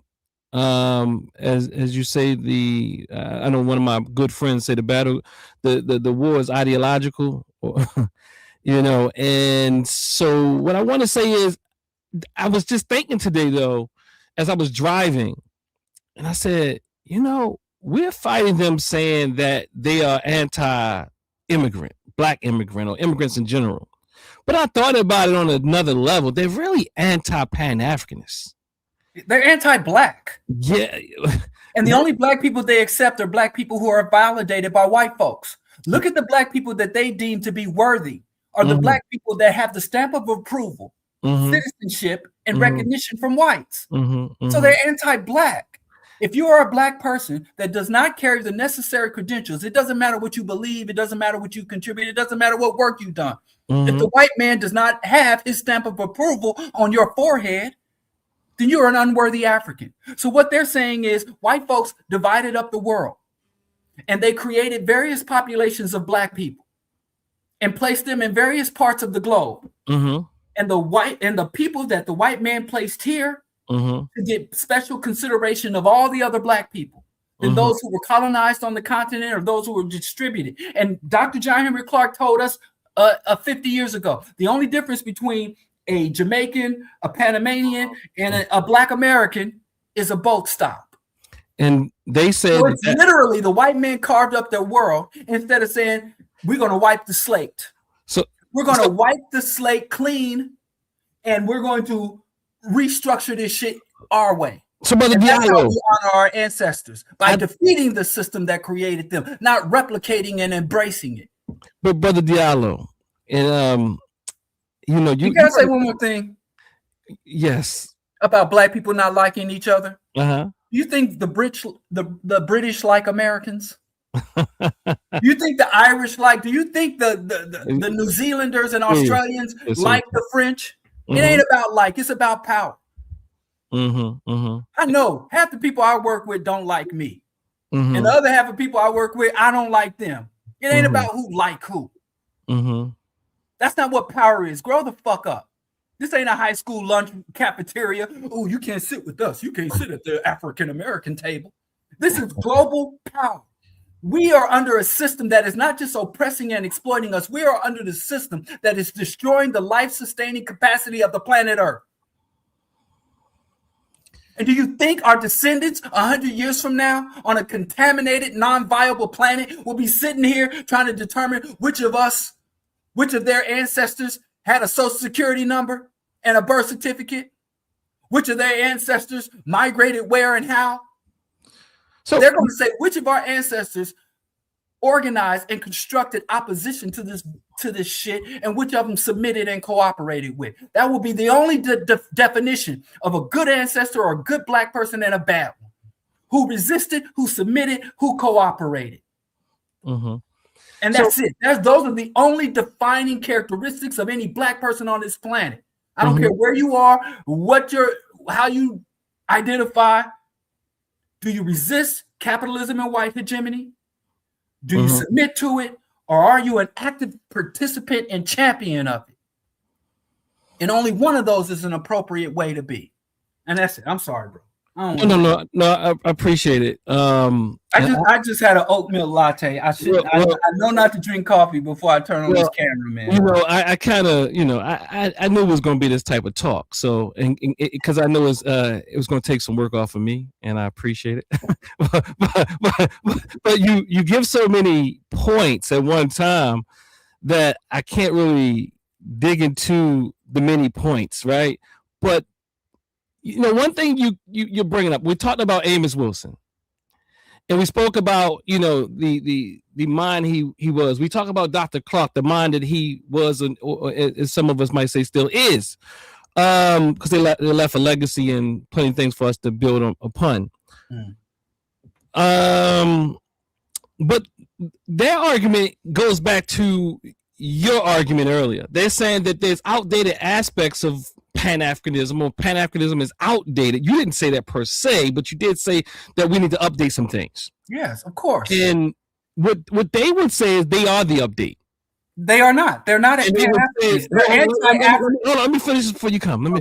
So they will say they are the update, and that they take all the lessons from these people, including the Small, the Clark, the Wilsons, all the people, all of our elders and ancestors at this point. They would say that they take the best of what they had, and now they've learned that just that Pan-African part just wasn't proper, and they're taking all the other lessons or something like that. Okay. And they are the update. Anytime somebody comes to me, I don't care if it's the cult, like the Nation of Islam, a religious cult, or a grifter movement, prosperity politics. I say, what would it look like if they won, right? They want reparations and full integration and full equality of African people, to the exclusion of any Africans who cannot trace their lineage back to chattel slavery, right? Let's say they won. Would a total victory of the FBA movement, of actualization of all of their agendas, would that lead to a cessation of capitalism? No. Would it lead to a cessation of imperialism and imperialist aggression? No. Will it lead to a cessation or reduction in the destruction and exploitation of global ecosystems? No. I can go all the way down the list. Their ultimate agenda does not in any way, the only thing it will do is increase the consumption capacity of a limited population of Black people based on their historic lineage to slavery. That's the only mission, to increase our consumption capacity. We can get bigger cars, we can buy nicer homes, because that's all it is. But to increase our consumption capacity, they have also articulated to the enemy, to the oppressor, I will be a loyal, full-fledged American, meaning that the agenda, the priorities, and the trajectory of America, I'm going to be down with it. And what is the mission, the trajectory, and the priorities of the United States of America? So if they actualize and won on every front, they would accelerate not just the extinction of all Africans, including the Africans with a Social Security card. They would succeed and accelerate the very collapse of global ecosystems and what is called omnicide. The destruction and death of all complex organisms and complex biosystems. So even if they won, it would be our obligation to resist. They are not anti-imperialist. They are not anti-capitalist, and they are not anti-white hegemony. The only appeal they are making to the white hegemon and the capitalist is for them to make room for us based on our labor, the labor of our ancestors. And if you're going after your ancestors, how the fuck can you say the 300 years of labor of my ancestors in the West outweighs the 3,000 years of free and independent labor of my ancestors in the East? It's a warped equation. A Coben is a white man. I'm just going to put that out there right now. His name is a Coben, and he's got a Zimbabwean flag in the comments. Do you have a moderator for your comments? I got good moderators. That's a white man. He on here talking about what Nick Fuentes said. What self-respected man is going to say, repeat anything Nick Fuentes said? A gay Mexican champion of white Nazi Christian authoritarianism. I mean, Nick Fuentes' very existence is irrational. So how can you bother listening to anything that little twerp says? He said having sex with women is gay. What happened? I don't know. See, I mean, I'm telling you, you got some white folks with African names and African flags pretending to be black.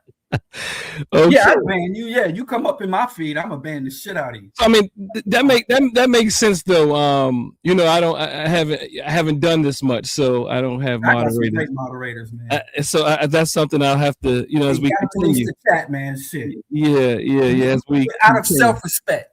We were having this discussion in person.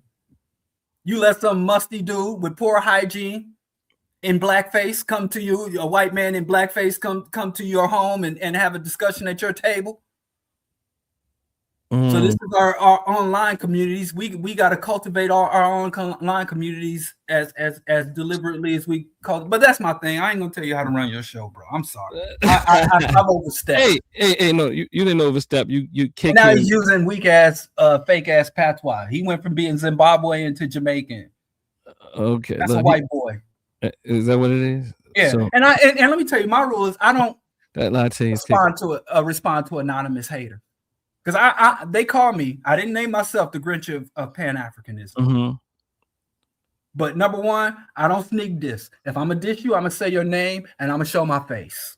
Okay, I see. I ain't never dissed nobody anonymously since I've been in this movement. Okay. You gave me the time to slow down and put them in timeout. I'm learning some things. So give thanks to that. I never had the reason as of yet to have a moderator, but we want to continue to educate. And so, all right. You're going to get big. The bigger the beard, the bigger your show. Okay. You see, Dr. Fubar, right? That must be the secret. So yeah, I didn't even get to out today. Blow up, bro. I got a struggle beard over here. Hey, the bigger the beard, the bigger the show. Yeah, your beard is romance. So I mean, what you said though, with all of that you said, I always like how you go through your thing, like they just hate black people and all that, right? Mm-hmm. And I get it. And you know, let me give you some pushback. Okay. It's not really pushback, but it's pushback because you actually are making sense when someone is thinking deeper. Okay. But the reality is people aren't, for the most part, thinking to that level. You're like thinking over here, but when you add all of what you just said up, it literally says that Pan-Africanism is in our way to get all those things that we want, to get the crumbs on the plantation. We want to make sure nobody else get the crumbs from Massa. Yes. Because look, we worked here. We was on the plantation. Yes. Pan-Africanism is a liability to coons. Mm-hmm. Pan-Africanism renders coons and sellouts illegitimate, and it exposes the non-viability of what they're advocating. Yes, it does. Yes, by its very nature. You know, the hurting, the part. Look, I do have some empathy for our brothers and sisters. That I know some good ones. And they can't see the trick. And somehow they think that FBA, I mean, They refuse to see it. It's obvious. It's way too freaking obvious. It's too obvious. It's way too freaking obvious. I mean, it's Tariq not shit. He oozes. But I think though, I know your wife's a psychologist. So when people are operating from a state of anger, they're not able to think. When they're operating from I'm angry all the time. No, you're not true. That's not true. No, you're not angry. I'm mad as hell. No, you're tactical. That you just told me about the peace and the yoga and the joke. I'm an angry black man. No, that's a different type of anger. See, there's a difference between trait anger and state anger. You deal with some state anger. No, seriously, I'm angry. My wife is an angry black woman. When people was out here, when the sexists were out here talking about angry black women, I couldn't be. Listen, how can you live on a planet saturated in oppression and not be pissed off? I think we're talking about two different things. You're still taking care of yourself. Yeah, I have a good outlet. I play video games. I build complex Lego sets. Yeah, you're taking care of yourself so that you can funnel I go on long walks. You're not allowing the trauma to take over, and the only part of your brain that's working is your limbic region and lower. Maybe if I did, I'd be more effective. Well, yes, you'll be cussing more and doing a lot more of what you said we need to do. Yeah, I'd be right. Maybe I'd be on the front because line. Right now you're able to reason with higher ordered thoughts. You're not operating from a state of fight and flight. Yeah. Not all the time. Maybe when the white guy or whoever you call did something to say something in that chat board, it happened. But some of us are operating from that state constantly.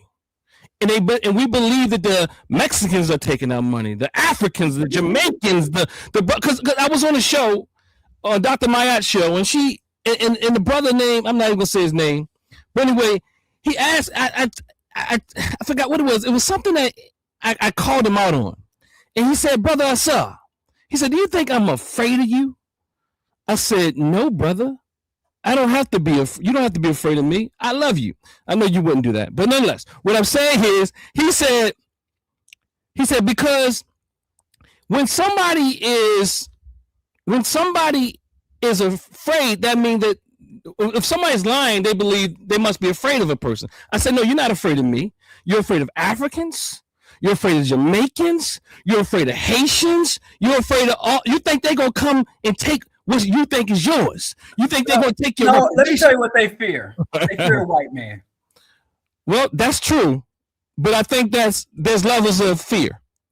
Let me tell you, any African, again, we have to go back to Kwame Ture. He said, we only fight people with power. If you see people orienting themselves in opposition to any population that doesn't hold institutional power, then they are afraid. Again, holistically, if you define anybody else than the capitalist and the hegemons as your opposition, so what happens is these people, like you said, they're angry. They understand that they're victims of injustice. They understand that something just ain't right. And so I'm like, man, my life ain't what it's supposed to be.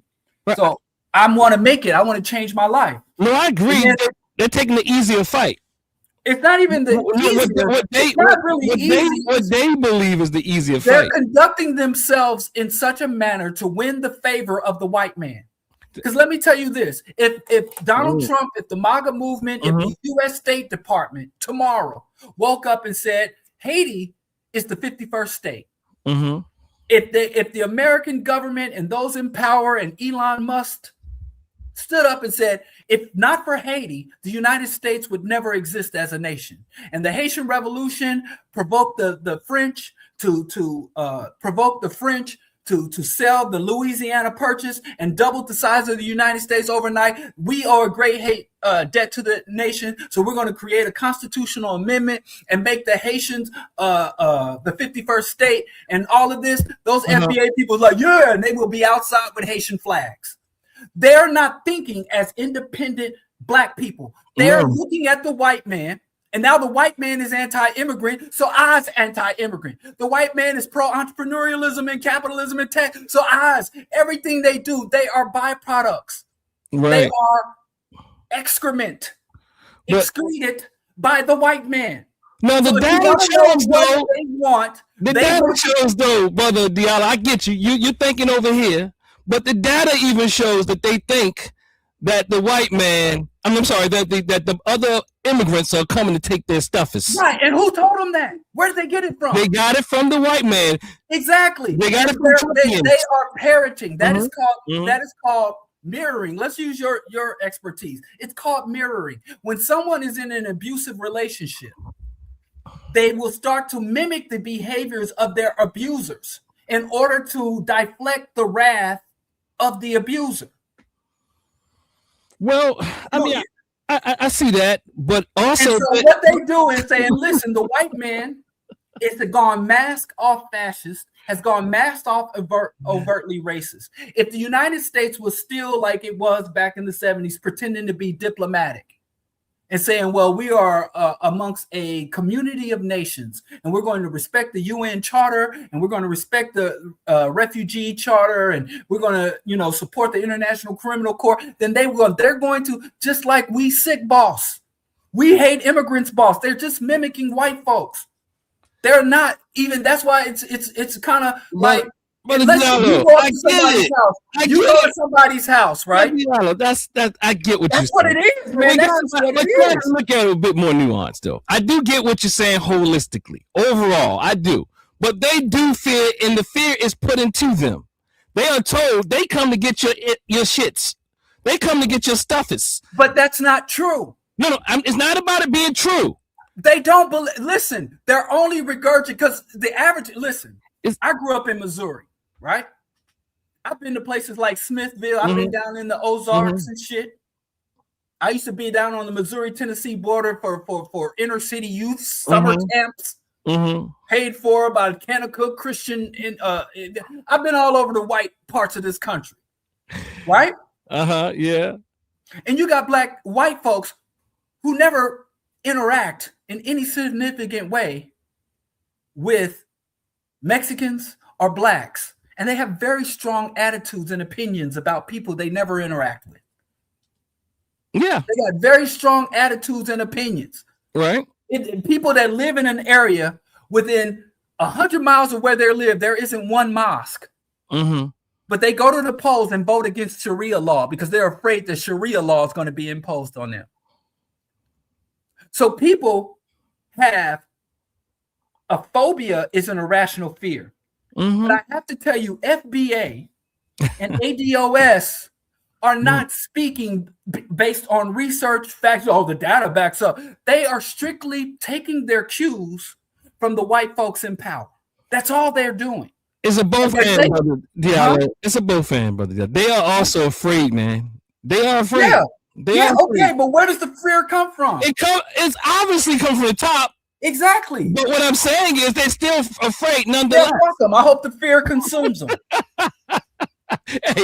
hope the fear disintegrates their internal organs. Is your coffee hot going down now? Hold on. Drink water to flush the caffeine. Drink it. Okay. Hold on. Let me look. Okay. Haitian. Look. So okay. I'm going to deal with this just briefly, and tell you how anti-intellectual it is. Haitians do not call themselves African. Well, I don't know what that means, but African Jamaicans do not call themselves. Why you even look at his outfit in his little picture? He thought that was fly enough to post online. So none of that is true. First of all, a man on there dressed like a toddler. There's always grown-ass man dressed like a toddler want to tell us about what there's always descriptive language to explain populations within. I mean, look at his punctuation and capitalization. Yes, it's not even a complete sentence. Well, all I'm going to say is because Diallo is on one right Haitians now. Do not call themselves. Look at the man's punctuation. No, you helped them out a bit. You said themselves. That Haitians do not call themselves. Period. I'm adding fucking shouldn't that be plural? Listen, man, go back and get basic grammar and adult fashion. Go master those two things. Go master punctuation and adult fashion. Stop dressing like a toddler. I know you think that outfit is hidden. I know when he posted that, he's like, all the females gonna slide in my DM. Look at that. Look at his hairline. Okay. And when you got a bald head man talking about your hairline, you know you got to get. Is that a fade? Can you enlarge that picture? Is that a fade he got there? Little mushroom top, man. Go on out of here. African. Can we get some valid people? I don't mind arguing and debating, but can we get somebody that got the basic grasp of what they believe? Okay. He was just regurgitating some broke down shit he thought he heard from Tyreek, not shit. Okay, that's okay. Okay, we got a more here. I just clicked anything. I don't know what this says. King Divine, you can call yourselves whatever you want. American government will create categories as they see. And yes, both of those are true. Yes. So yeah. So okay, Brother Diallo. Let's focus just a bit, and we go. I promise we're going. I don't know what. Look, you're on one. All right. So, what do you think about this idea? Just since you're here, and I think I'll be remiss if I don't ask you. What do you think about the reparations, and what do you think about this idea if we change our name, they won't mix us up with these other immigrants and so on and so forth, these other black immigrants, and all we have to do is change our label. And do you think that will ever be a movement that will gain traction with the populace of African black people in America? First of all, I think reparations has been bastardized. Reparations, as when I was introduced to it, one of the co-chairs, I was a member of the organizations of one of the most prominent reparations organizers, the late Dr. Conrad Warrill, brother Bill Samori Grace. And the reparations movement was intimately tied to Pan-African liberation and empowerment. Reparation was one component, one strategy, one tactic that was embedded in the larger Black liberation struggle. It was not exclusive or isolated from the larger Black liberation struggle. It was not that the white man has all the money and the white man has all the justice, and we have to outcompete other Black folks to get money and justice from the white man. It understood that the wealth was created as a byproduct of human labor, and there should be a just distribution of resources, not just a payoff for past injustices. So these tech-savvy pretenders who reduced reparations to a check have disgraced us, have disgraced themselves. And as Dr. Bobby E. Rice said, the reality is blood debts have to be paid in blood. So as I understand reparations and restoration of African people and restoration of the African continent is a lot different than us getting some scholarships, tuitions, and greater status and opportunity within capitalism and white hegemony. So that's what I say. And what was the second part of the question? What do you think about FBA and just changing the label from African American or African in America, whatever, to FBAer, and that being a safeguard against white people giving? Well, the FBA title is a signifier. They gotta know. They need to know when you got a population of Black people. You need to know who's stupid and gullible, and who has a modicum of self-respect. So the only reason they want people to claim FBA and put a little flag next to their name is so they'll know who the sucker is. They want the suckers to self-identify. There is no historical, cultural, or historical reality or validation to a title called Foundational Black American, because we weren't Americans when the country were founded. Same thing with ADOS. We are not descendants of slavery. People don't descend from conditions. There are no Jewish descendants of the Holocaust. There are no Native American descendants of genocide or settler colonialism. People don't descend from conditions. People descend from other people. Slavery did not create us. Slavery was made to break us, and it failed in its mission. So we descended from Africans who endured. We descended from Africans who resisted. We didn't descend from slavery. We endured slavery. So we are Africans who who endured slavery, resisted slavery, who survived slavery, but we didn't fucking descend from slavery. Slavery did not make us, it failed to unmake us. So it is disrespectful. It is disrespectful to render our whole identity and our very reality, our material existence, to be a byproduct of slavery. And if African people were properly educated, the first time those individuals stepped up with some FBA, ADOS type rhetoric, they would have been laughed out, if not chased out of the room. But keep in mind as you're answering this, that they will say they were the indigenous people here as well. So they're not. That is not back. That is a ahistorical, anti-academic title. But again, if you want to say, if you come to me and say, brother, I'm a Martian. And when Elon Musk flies and gets the rocket to Mars, I should get a first-hand seat, and I'm going to fight and organize for a front row seat on the rocket to Elon's market, because we are the indigenous Martians. You can call yourself what the fuck you want, but that's fine. But what really perplexes me is that when you call yourself something, but you don't act accordingly. When you take on an identity or a title, but then you act in contradiction. Because if I thought I was Native Americans, then I would be on Native American sovereign territory fighting for my status. I wouldn't be amongst a bunch of black people who say I'm from Africa arguing with them. I'm like, that's good for you. I would go amongst, but you never see the native people, the people who claim to be black indigenous, engaging with those who are identified as indigenous. You don't see them engaging with the government. The government still has basically Bureau of Native American Affairs. They have allotments set aside in budgeting and standards. They have standing treaties with the indigenous population. And if you think you should be in that category, then go get in. Go do that. Why are all these indigenous black people in black African spaces running their fucking mouths? It blows my mind. If that's what you really believe, if you really believe you are more in treaty of peace and friendship, if you really believe you are Martian, then you need to be arguing interplanetary shit. Why are you telling me? I don't give a fuck. Go on with that shit.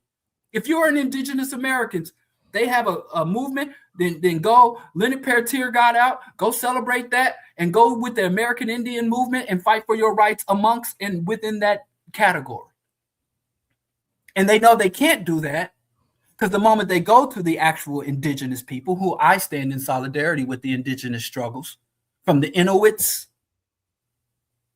in Alaska all the way down to the indigenous people of Native America and the indigenous people of South America, the Amazonian, Chileans, the Aztecs, the Incas, to the indigenous people of the Hawaiian Islands. I support Hawaiian sovereignty and the Pacific Islanders. I have full solidarity with the struggles, the legitimate struggles of the indigenous people of the Western Hemisphere. And I know that is not my struggle, but my interests align with them. Solidarity and justice and empowerment for the indigenous people aligns with liberation for African people. I'm fine with that. But if you are indigenous, black, and they have lied and get your paperwork, get your research, get your treaties, get your territorial maps, and get the fuck on and go fight that fight. Why are they always talking to black people? Why would you be in this feed of two African men talking African business, saying anything about being indigenous? Because I know there are several, when I am amongst, I've been over there with the Lakotas. I've stood in solidarity with the former AIM members. I've even gone to actions way back in the 90s supporting Leonard Peltier. I fully support them. But when I'm in their space, I sit and listen. And the only thing I would have to say to them is, how can I support? But when I'm amongst African people talking African business, I speak the fuck up because that's my business. Mm-hmm. When I'm with other people, whether I'm with black women or women in general fighting against patriarchy and sexism, whether I'm amongst the LGBTQAI plus community dealing with their issues. When I'm around, I went to this a few years ago where the black disabled people We're talking about issues that concern them and what they needed from the system and what they needed from the community. I sat there and listened and learned and said, well, what's my role? You got an assignment for me. But I don't go amongst people I don't claim to be and run my fucking mouth. I talk amongst mine. And so when white folks come, we want to be in solidarity with the blacks, I got to answer for them. But so if you are a black indigenous or whatever kind of fucking indigenous, the indigenous movement is its own unique thing that needs workers. The indigenous people need soldiers. They need fighters. Go over there and fight. I don't understand why African people are debating with indigenous blacks. What's the debate about? We're two separate populations with separate histories. What are we fighting with black indigenous people for? I'm not an indigenous to this land, even though I have full support for the indigenous people of this land. And I hope the indigenous people of this land fully succeed in ousting the colonizers. I fully support them in their mission to retake their land, reassert their sovereignty, and kick out every colonizer. I support them in that.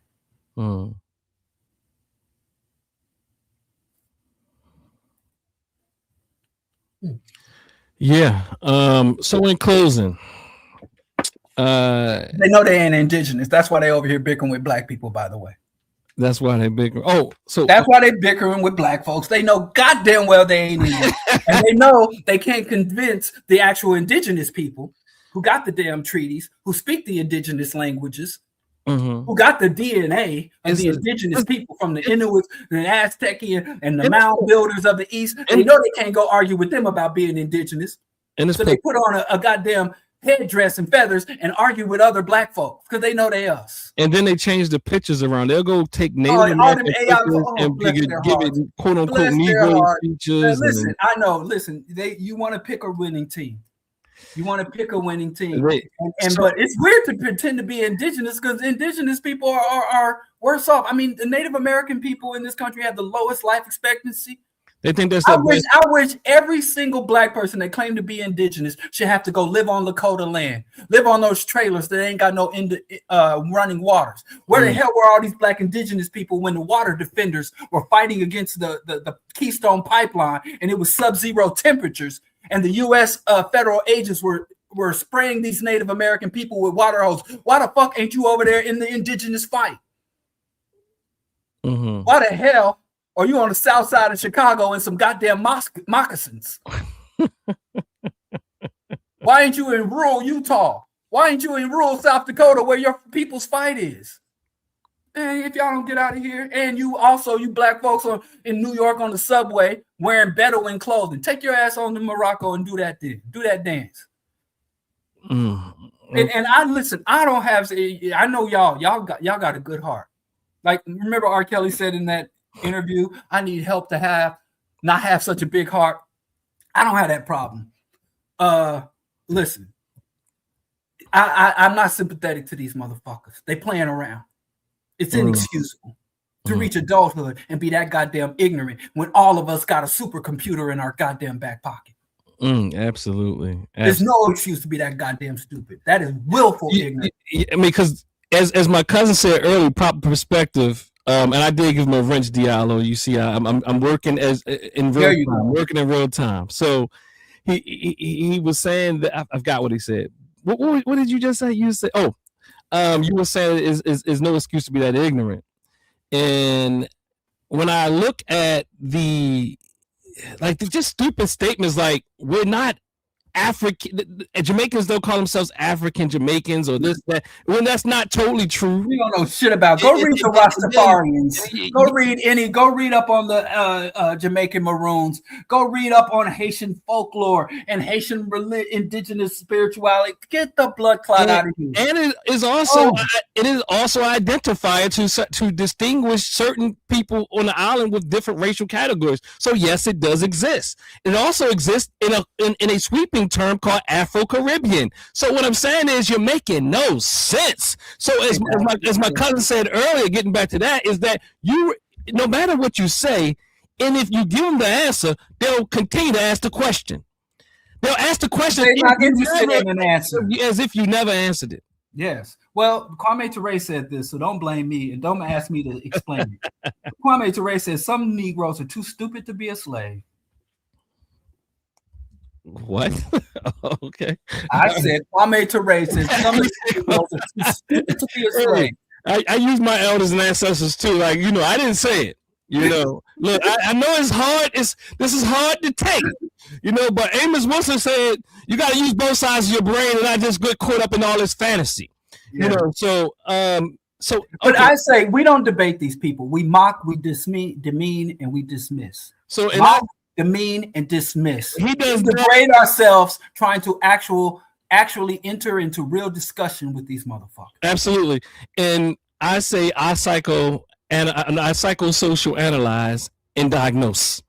And as Dr. John Henry Clark and most people take it out of context is you teach them, although they're unteachable. But nonetheless, in closing, anything that you just kind of want to bring it all together, and we're not foundational, so on and so forth, and anything that wasn't answered or asked. I mean, you said about everything, but nonetheless, what is it that you want to leave on the people? I know you might say, well, I don't want to leave nothing. But yeah, I'll say.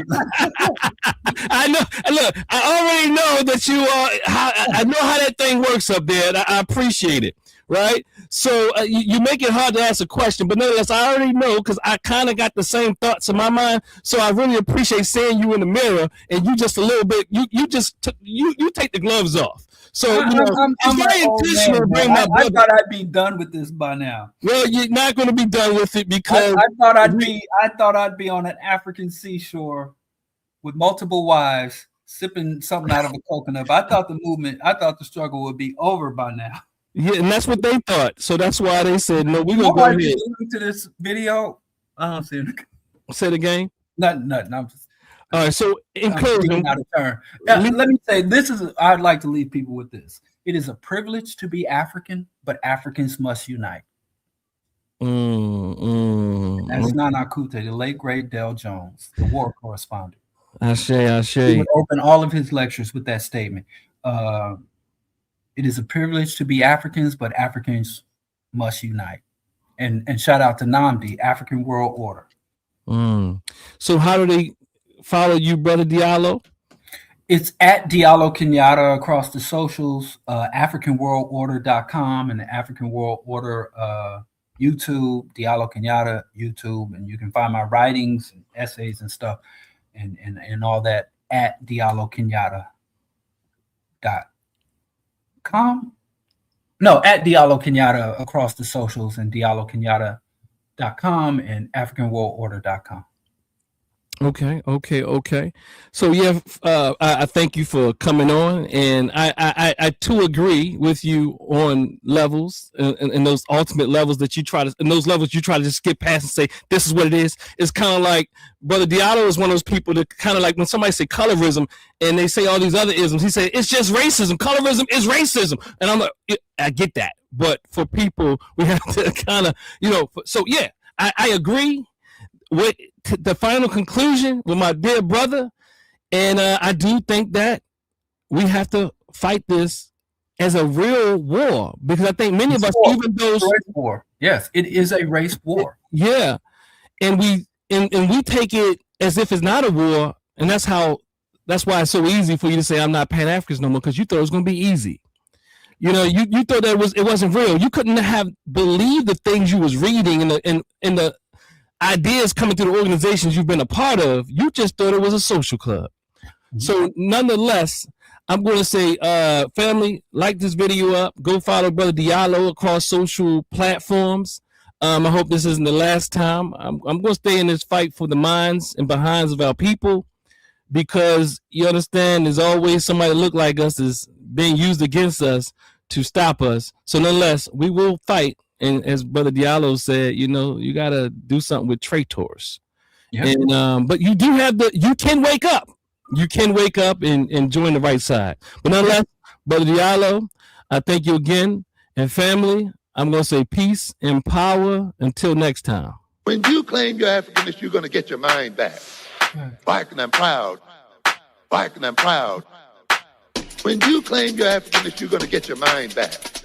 Black and I'm proud. Claim your African. Black and I'm proud. I'm telling you, when you claim your Africanness, you're gonna get your mind back. Black and I'm proud. Claim your African. Black and I'm proud. I'm telling you, when you claim your Africanness, you're gonna get your mind back. Black and I'm proud. Claim your African. Black and I'm proud. I'm telling you, become a part of it. Embrace it. Become a part of it. Embrace it. Become a part of it. Embrace it. Become a part of it. Embrace it. When you claim your Africanness, you're gonna get your mind back.